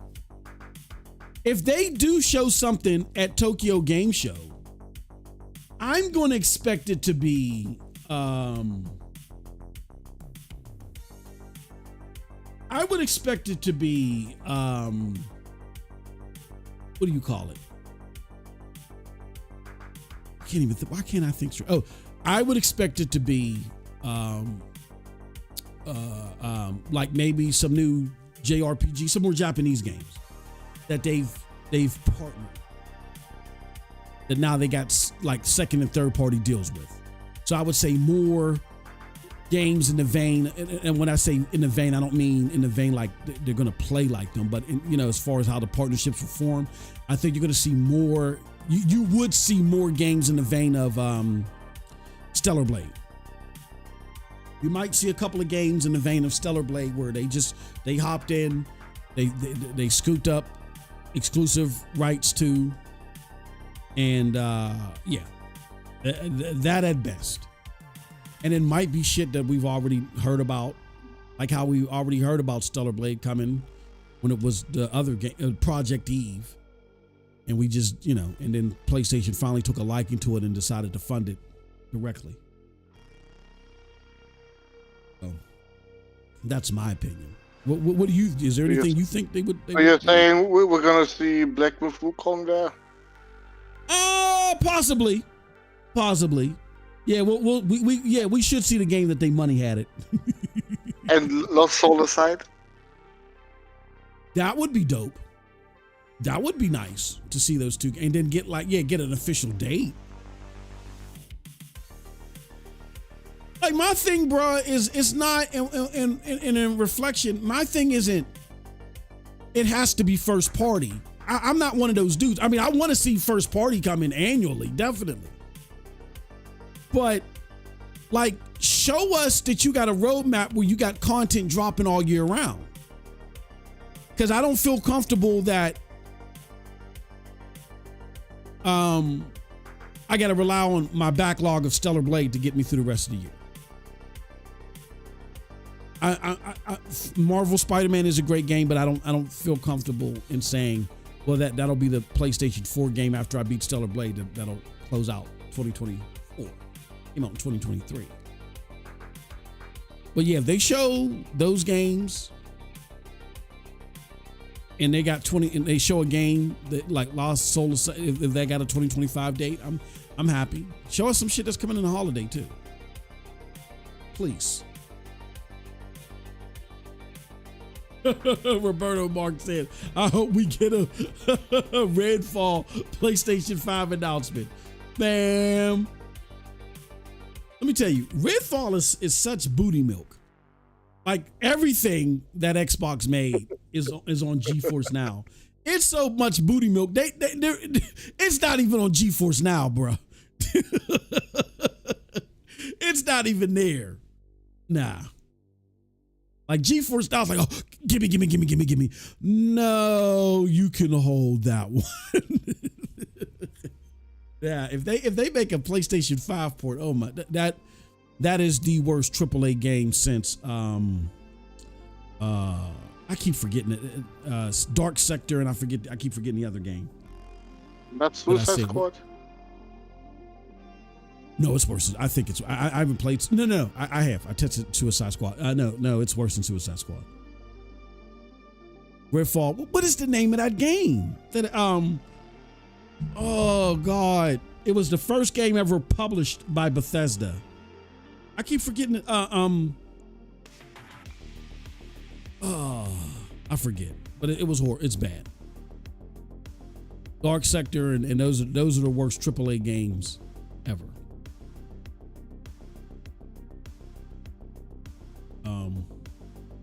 But yeah, that's what I would expect.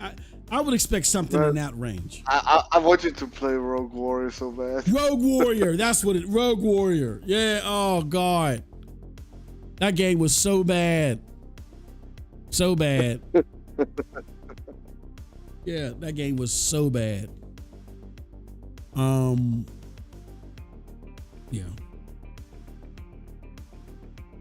Yeah. That's what I would expect out of PlayStation. Okay. What, Rogue Warrior?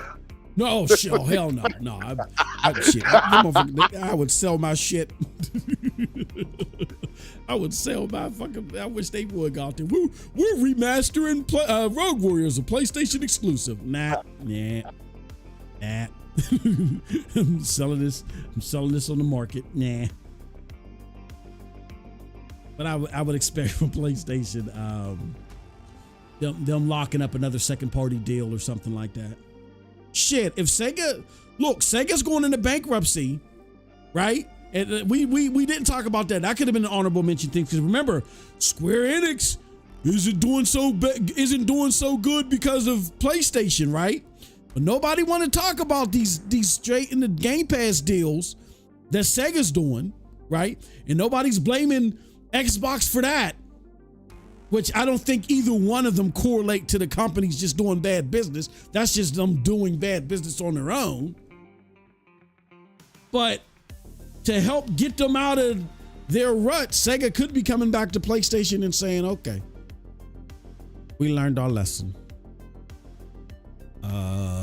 Yeah, let's do some exclusive content. You don't know. It could be, like I said, there is a Korean development pipeline out there. Look, we saw Stellar Blade, First Descendant, even though we'll talk about that, even though it you know, the reviews were mixed on it, it's getting a lot of play, right?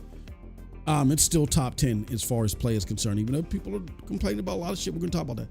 And then there's this Section 8 game that fucking looks dope as well. There's a lot of interest in Korean development, and Sony might be developing they might be going to go lock up Asia, and put Asia on lock. Look, Wukong has become a de facto exclusive because of that potato. So they're probably sitting there talking, and they're at China Joy too. Come on. I can very easily see Sony saying, look, y'all, these Western motherfuckers, like, they're pathetic, bro. Let's start the Asian Renaissance here. Let's bring it back to Asia, baby. All right, Korea, we see you out here. Y'all killing it. Don't even worry about Xbox. Let's do some exclusive deals. Show us your portfolios. Oh yeah, we want that. Let's do some exclusive deals, baby. Let's do it. I can see it happening, especially if Wukong is a hit.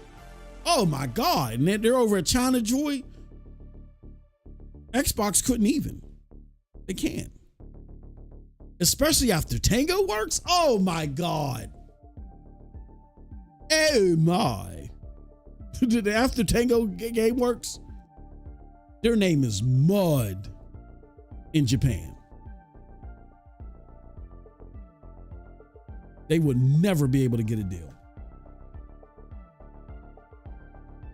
But wait, they got to deal with this metaphor Fantasia or something. Oh yeah, that was beforehand. Yeah, and I don't know how long that Sega deal is. Isn't that a Sega game too, or no? I think that's a Sega. I could be wrong. That metaphor. Yeah. Okay. Yeah. Yep. So they got all that deal. They got all them deals with Sega, but those could be expiring in a year or so. They probably signed like a 4-year deal or something like that. And I know Sega's like kicking themselves, like, fuck what are we thinking? Oh, fuck, what are we thinking? Yep. Because here's the thing, man. Game Pass can be an albatross, right? People can look at the game going day and date in Game Pass. They can see the surrounding games around it, and it has a negative connotation. I'm not saying it's true, because look, you had games like Liza P that a lot of people like that went into Game Pass, but there's just a stigma when it comes to games dropping day and date in Game Pass. That's bargain bin shit, man. That's bargain bin trash, man. It's coming in the Game Pass day and date. I'll wait for it. So, could be kicking themselves in the foot.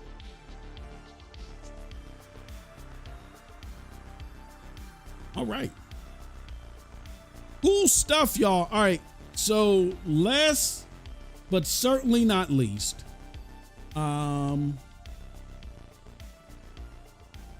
let's talk about First Descendant. Oh shit. I told this mofo that I'm told him that I'm live. So yeah, when it comes to First Descendant, let me try to get some First Descendant game. That would help. Got it right there. No, that's it's some First Descendant gameplay up here. First Descendant launched this week, Cold Blood. Its reception has been kind of mixed. Like, people are, you know, they're cool with the game, but then they're like, these microtransactions kind of suck, right? Let me see. I had First Descendant.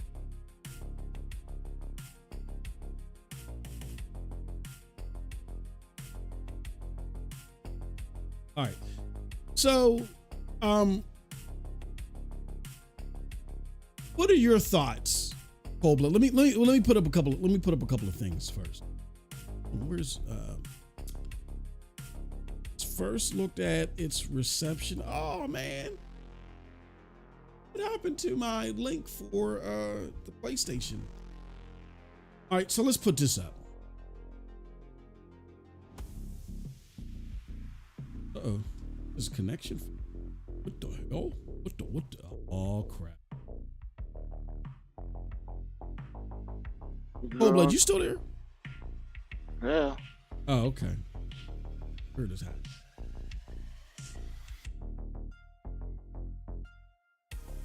Here's happening. So let's look at this. Right screen. There we go. All right. So First Descendant right now is like in the top 5 for games on Steam. I mean, and that's cool and all, but when you look at its user score on Steam, it's mixed. It's at 51%. But there are 215,000 people in game, but that's not speaking to it's not speaking to everybody loving everything about the game. When I was looking through the reviews, a lot of people were complaining about the microtransaction structure. I think a lot of them, you know, aren't saying, oh, in order for me to, you know, access this, you know what I'm saying, I had to pay this $50. They just don't like the fact that a lot of these prices are astronomically high, which is, you know, a lot of people, of course, that are familiar with Nexon, they're like, yeah, that is Nexon all the way. All However, I can say is go ahead. you don't have to. You don't have to. Yeah. Play the game. Unless you live in Germany like me, then you have to pay. That is true. Yeah, we did discover that, unfortunately. Which that definitely sucks. But yeah, the biggest. Go ahead. No, but I can fault Nexon for that because that is some bullshit PlayStation. Yeah. PlayStation policy. I don't know. A policy that only they have to adhere to, which is kind of weird. Yeah, right. Nobody talked because nobody is experiencing that with Xbox, but you know how things go. PlayStation tax, right? Literally, it's literally the PlayStation tax.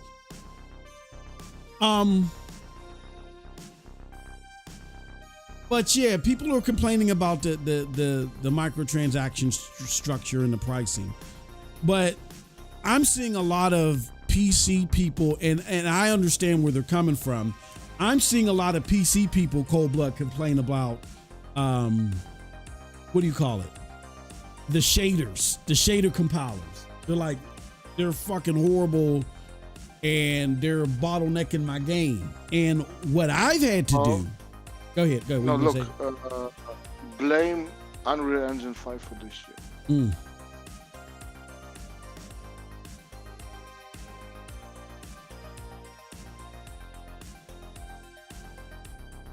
Yeah.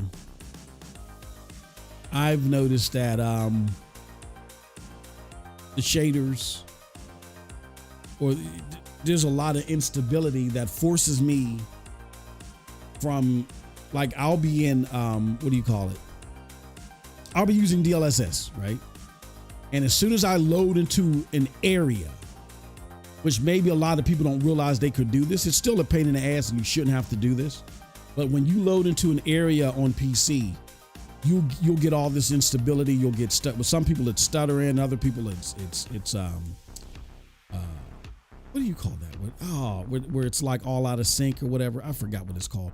But you get a lot of stability issues, right? What I do is, if I'm in DLSS, I go into the settings. I'll switch it to like the Epic. I'll switch it to another upscaler or whatever, and then I'll switch it back to DLSS, and the problem is gone until I load into another area. You know what I'm saying? So that is quite annoying. So yeah, the performance in that realm is not good. But besides that, people are enjoying the gameplay. It's familiar. It's not too hard to get a grasp of. I had complaints where we did our review, and you definitely want to check it out. It's live on our channel.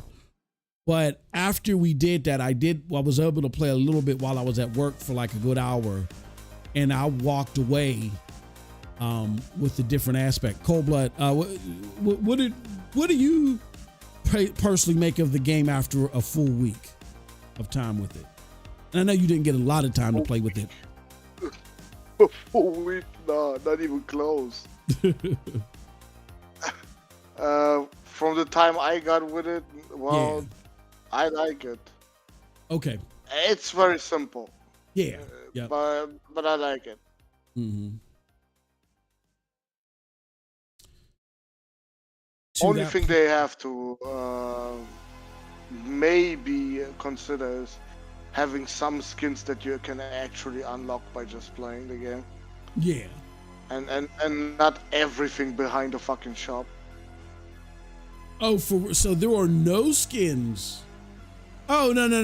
I get what you're saying. Some skins you can grind. I can explain to you exactly how it works. Okay. You have to pay for the skins, and if you want to customize those skins, you have to spin a lottery machine where you get colors, random colors. Yeah, you don't even get the color you want. You just get some color. Yeah. Yeah, that's okay. I did see something similar to that being talked about. Oh, that's absolute. That is absolute. What hell is that? So again, and that color you can only use once. What? Yes.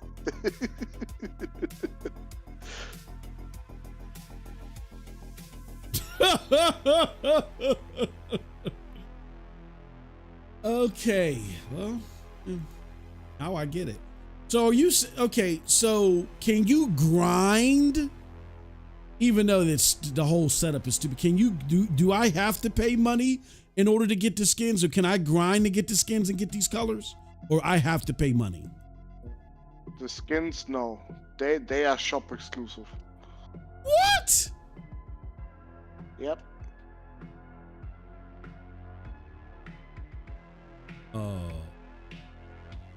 Okay. I mean, I don't know if there is any skins you can actually grind for, but I just know there's only paid skins for now. Wow. Oh my gosh. So, holy cow.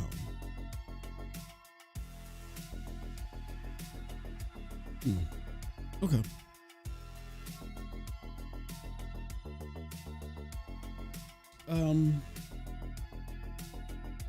Jesus.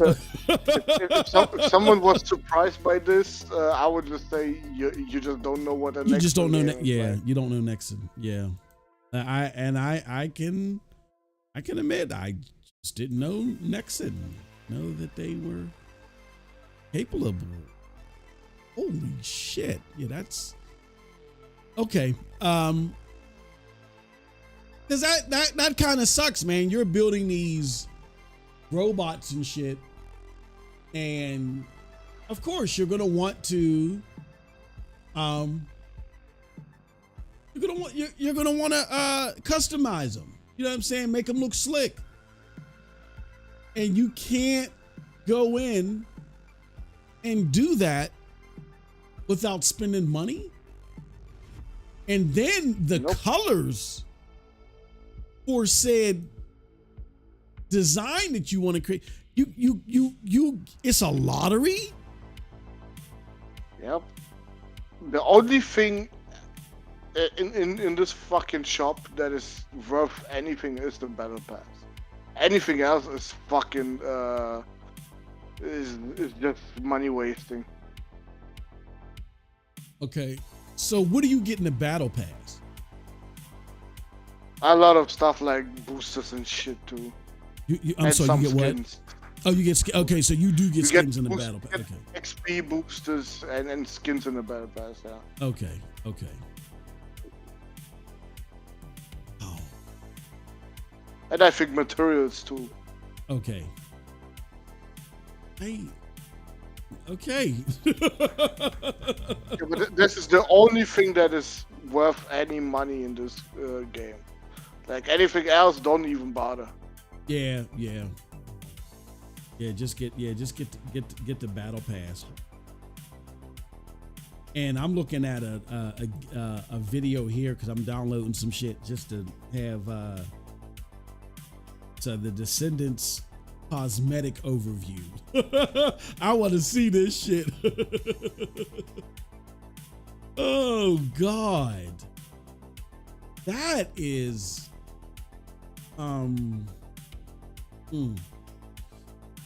that's interesting. Oh, holy cow. I mean, if you are a whale, don't worry about it. You can just buy anything. You don't care about anyone else. Just get the battle pass and now that's okay. So I'm gonna embarrass myself and show my gaming terminology noob here. I keep hearing that all the. What is a whale? A whale is someone that doesn't give a shit how much money he spends on games. Oh, okay. I got you. Okay. He just wants everything in the shop. So he gets everything. Oh shit. Oh, okay. Or if there's a gacha system in the game, they don't he's care. just pulling until he gets that shit. Even if it's just a 0.001% chance of some bullshit. Okay. Okay. All right. All right. Well, I mean, I know they exist. Yeah, they love those. Yeah. Whales. Yeah. Because they are the money maker. Oh yeah. I would imagine. Hell yeah. Yeah. But god damn. I mean, like, I mean, I get it. That's great shit for them. And you can put that out there for the whales, right? But my thing is like, you know, why can't you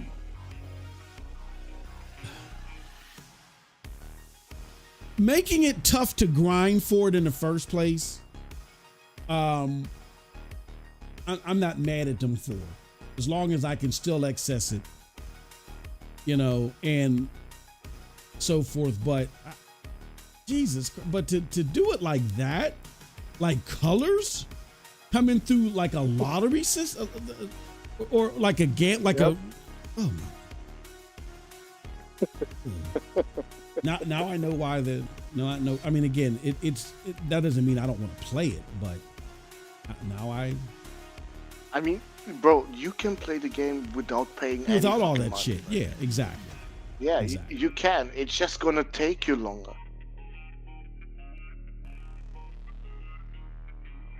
Like all these characters, to unlock them, you're just gonna grind for them. That's Mhm. all. Yep.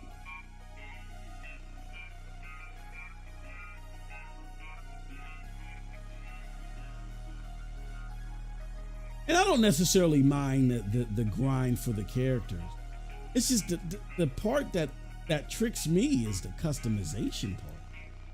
But we kind of open Pandora's box because a lot of times we've said, "Oh, we don't care if you got to if what did we say? Or what do gamers say often?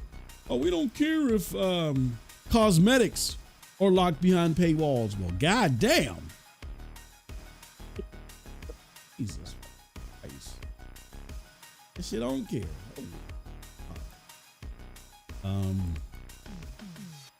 That's a hard pill to swallow for people that just want to, do up their character. Oh, okay, all right. I'm over it now. I'm new to Nixon, man, and I've never heard of that before, bro. That is new to me. So, yeah, all right. Well, that part of it sucks, but at the very least, the gameplay is fun. I will agree with Cold Blood. My experience was I was apprehensive because I wasn't feeling the challenge at first. Cold Blood, and I believed him, but he was like, "No, it's gonna get tougher." And yeah, I got to a section while I was at work where they handed my ass to me because they just were coming out. There was like 50 or 60 of them, and they just came out and they were fucking me. You have to upgrade most. You have to constantly upgrade in this game. Yeah. You don't be sitting. Yeah, he's absolutely right. Don't be sitting on, like, when you clear out an area. Don't say, "Oh, I'm gonna wait till I'm done with this mission." And no, you constantly got to upgrade. You have to, because as you progress, things just get more tougher. So, holy shit. This game is interesting. It's interesting. It's like a mash between. It's definitely Destiny. Like they took Destiny and said, "Oh," they just took a big ass bite out of it, and spit it back out into third-person Korean style action game, futuristic sci-fi game. And I like it. Again, it's not perfect. Holy shit, it's not perfect, but I think it's a great game to engage with, especially now that things are officially dry for the next month or so. I think it was a good game. It's come out at a good time. It was very smart of Nexon to come out when they did. With that being said, my final question for you, Cold Blood, is: do you think this game is going to have a long shelf life? I mean, maybe a year, 2 years. Okay. 2 years? Okay. Yeah, but after 2 years, it's gonna drop off very hard.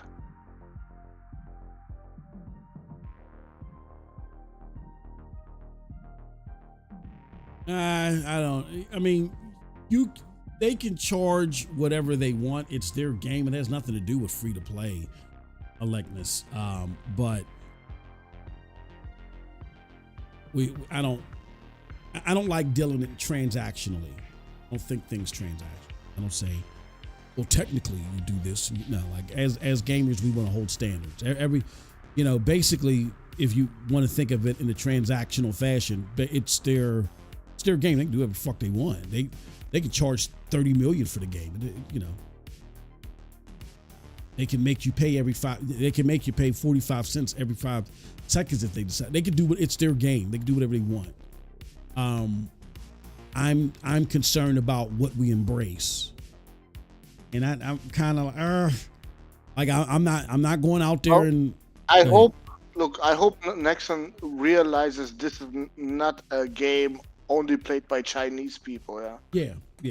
Like this game is played by Westerners, and Westerners hate that shit, bro. Yeah, and you're And yeah, if they want to be exactly. successful, they have to make it very fair. Yeah. Yep. And that's gonna be that's stepping in that arena. It's gonna be a problem. And this is a game, I feel, unlike how we were talking about Helldivers 2, where I think Sony was like, we weren't expecting a lot out of this game. Nah, this game in particular, they're introducing it to they want this game to be big. They want this game to be within the top 10, 20 on Steam, right? And they want it to remain there. Like I'm pretty sure they put a lot of money into this game. A lot of development in this game. This is not a AA experience, a AA free to play. This is AAA free to play. So yeah, of course the monetary situation is going to be a little bit more aggressive. I get that. I'm not talking transactionally. I'm talking about as far as what we accept as gamers. I don't want to, and what they understand, what we accept out west. Like, yeah, having skins that like you can't select a color. You got to, you know what I mean? Doing that with the color. I mean, it's one thing if I got to purchase the skin. Okay, fuck it. I don't, whatever. If I got to purchase a skin, if I can't earn certain points to get the skin, if they're in store, that's fine. But for the freaking color, like that's too much for me. And then the crazy thing is, you can only use it once. That's nuts. Like, why are you doing the rolling lottery thing if you can only use the skin once? Like, keep one or the other. I would prefer you just keep the use it once thing. That's just crazy to me.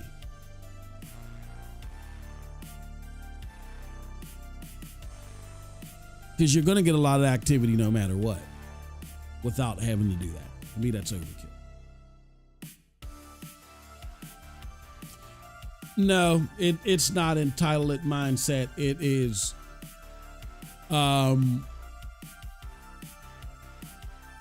you give me a free peanut butter sandwich and you tell me that you're going to give me that I got to pay for the drink, which there's nothing wrong with that. But then the drink, I got to pay for the drink, the straw in the cup, right? And the drink is $20. Okay, fine. That's high, but I don't. Okay, the cup is $50, and the straw is $100. No,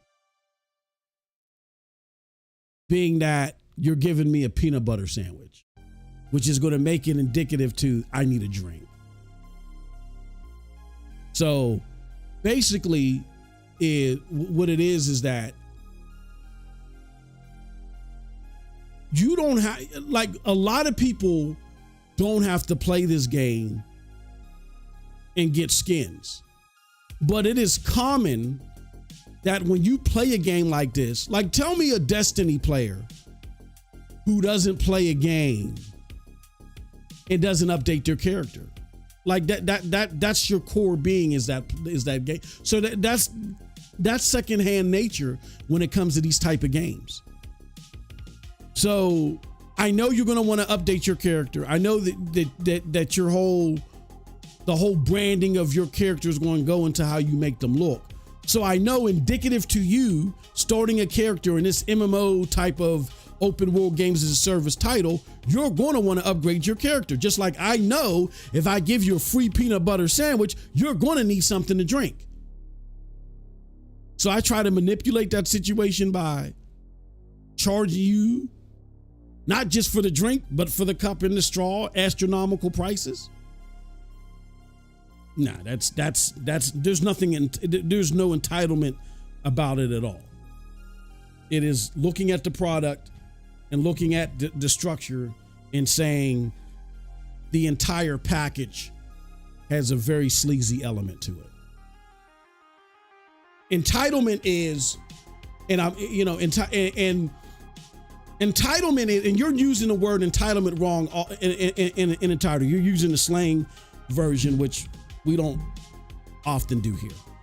Like if we're going to try to talk in detail and with some elegance about something here, as it looks like that you attempted to do, then let's use the purest definition of it. Entitlement is, I don't like what you're doing, so what you need to do is you need to restructure that and give it to me, or we're going to sue you. That's entitlement. It's like, I want you to give it to me a certain way or else. Meaning, I'm going to force you. I'm entitled to play this game, and I'm going to force your hand to give it to me the way that I want it. Looking at a product and saying, you know what? Nah, I don't want that. And I'm gonna walk away from it, and I'm gonna criticize it for what it is. That's not entitlement. That's called being a consumer. See, when we use these words like entitlement and flip-flopper and all this stupid, it's so anti-consumer. We root for the consumer here. I support the devs, but I could support the devs in a bartering sense. It's very consumer to look at a product and say, hold on, you're giving me the peanut butter sandwich for free, but you're charging $10 for the straw, $30 for the Coca-Cola inside of it, and $50 for the cup. That's sleazy to me. I'm walking away from that. Nah, I'm not buying that. There's nothing entitlement about. Entitlement means that I'm entitled to that product or service. So instead of me just walking away from it, I say, you give that to me or else.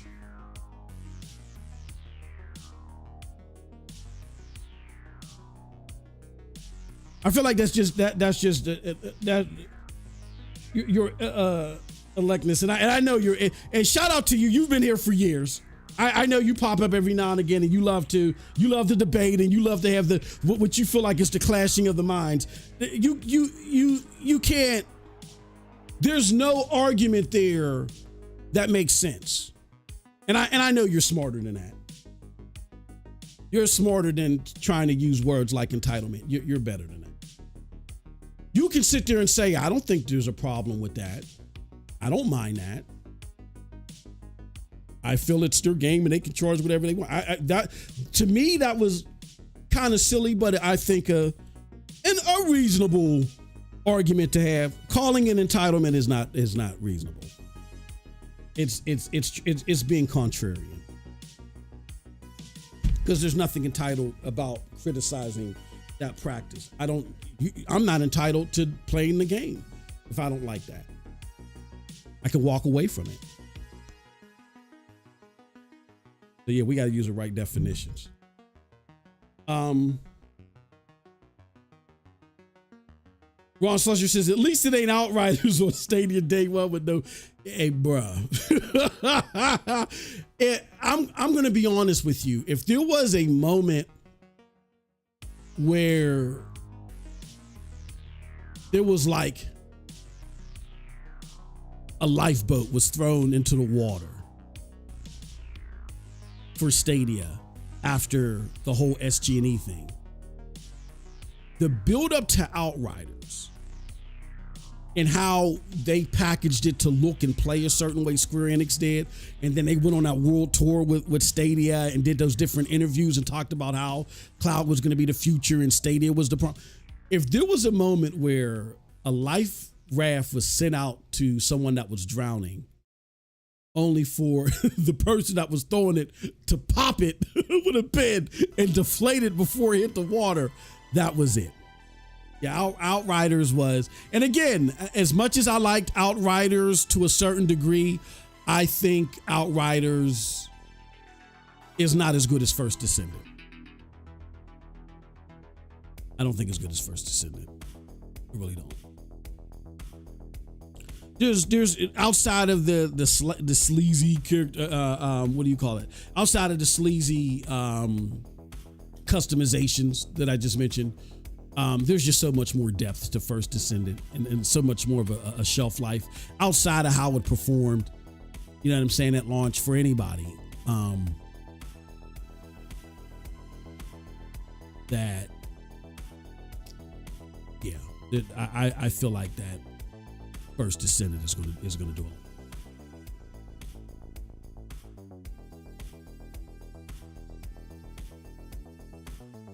it. Roberto Mack said, me wanting a battery installed in my controller's entitlement use AA batteries like Xbox. So I'm scrolling through, man. We only had a Juice. I'm sorry, Juice. Shout out to Juice. Juice is, hey, look, out of the members, y'all didn't show out today, man. I'm really disappointed in y'all. Shout out to Juice. Juice, thank you for coming through. Sorry I missed you, good brother. The rest of you, and of course Cold Blood, the rest of you main G members, y'all didn't show out today, man. I'm really disappointed in y'all. Oh well. All right, so if you're not a member, consider hitting that like button, even for you, Electus. Because it's gonna get, the discussion's gonna get fiery. It's gonna get hot button. We're gonna say some shit that people don't like. This is not what do you call that? This is not going to be a politically correct discussion. I don't do, when we do our members shit, nothing politically correct here. People can speak their mind or whatever. So Linkus, you're more than welcome. You and your rhetoric. Consider hitting that join button, because we're about to go over and we're about to talk about this Alana Pierce situation with her mentioning a true legitimate industry term, situational disability, and it causing a lot of heartache for a lot of gamers who heard it. And then now the discussion on the backdrop being, no, the problem solely is that you guys are ignorant. You didn't understand what she was saying. And my thesis to all that is, gamers may have been ignorant in the knowledgeable sense. They may have been ignorant to what she was saying, but I don't think they were necessarily ignorant to what she was trying to do. And I think that's the bigger story than the pure definition of situational disability. We're going to talk about that. Let's talk about it in the chat. I'm going to put the link to the stream right here, and we're going to talk about it for maybe a good half an hour or more. Let me do this.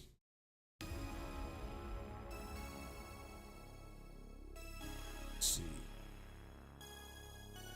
The message. So that is the link to the stream where we're going to be talking about situational disability. Right now, let's end the poll. Is it good that Avowed removed co-op from the game? 42% said yes, 58% said no. Interesting poll. All right. We are now heading over. And what I'm going to do, which I never knew I could do before. I was watching somebody else doing it, so now I want to do it. Is we're now going to go live with the other stream, which is for our members only. Situational Disability Gamer Debate NRO Talk Watch. So let's do it now. We are now live on NRO Talk Watch. We're talking about this situational disability situation with Alana Pierce. I am setting out the tweet right now. Cold Blood and I will give our unfiltered, unbiased interpretation of it. If you were watching NRO Podcast episode 66, we want to thank you for joining us. Hell of an episode. A lot of activity in the chat. Want to thank you guys for that. Let me see. Members live. I'm going to set this up first. And let's that. Oh, what is wrong with Twitter? Exactly. And we're gonna send out one more SOS to our members, and then we're gonna shut off. All right, so thank you. And if you were watching NRO Podcast episode 66, thank you for doing that. Now we are heading over to the member stream. Thank you so much for joining us there. And let's talk about this Atlanta Pierce thing with the situational disability. For those of you that join us on NRO Podcast, till next time, have a wonderful gaming day. Peace.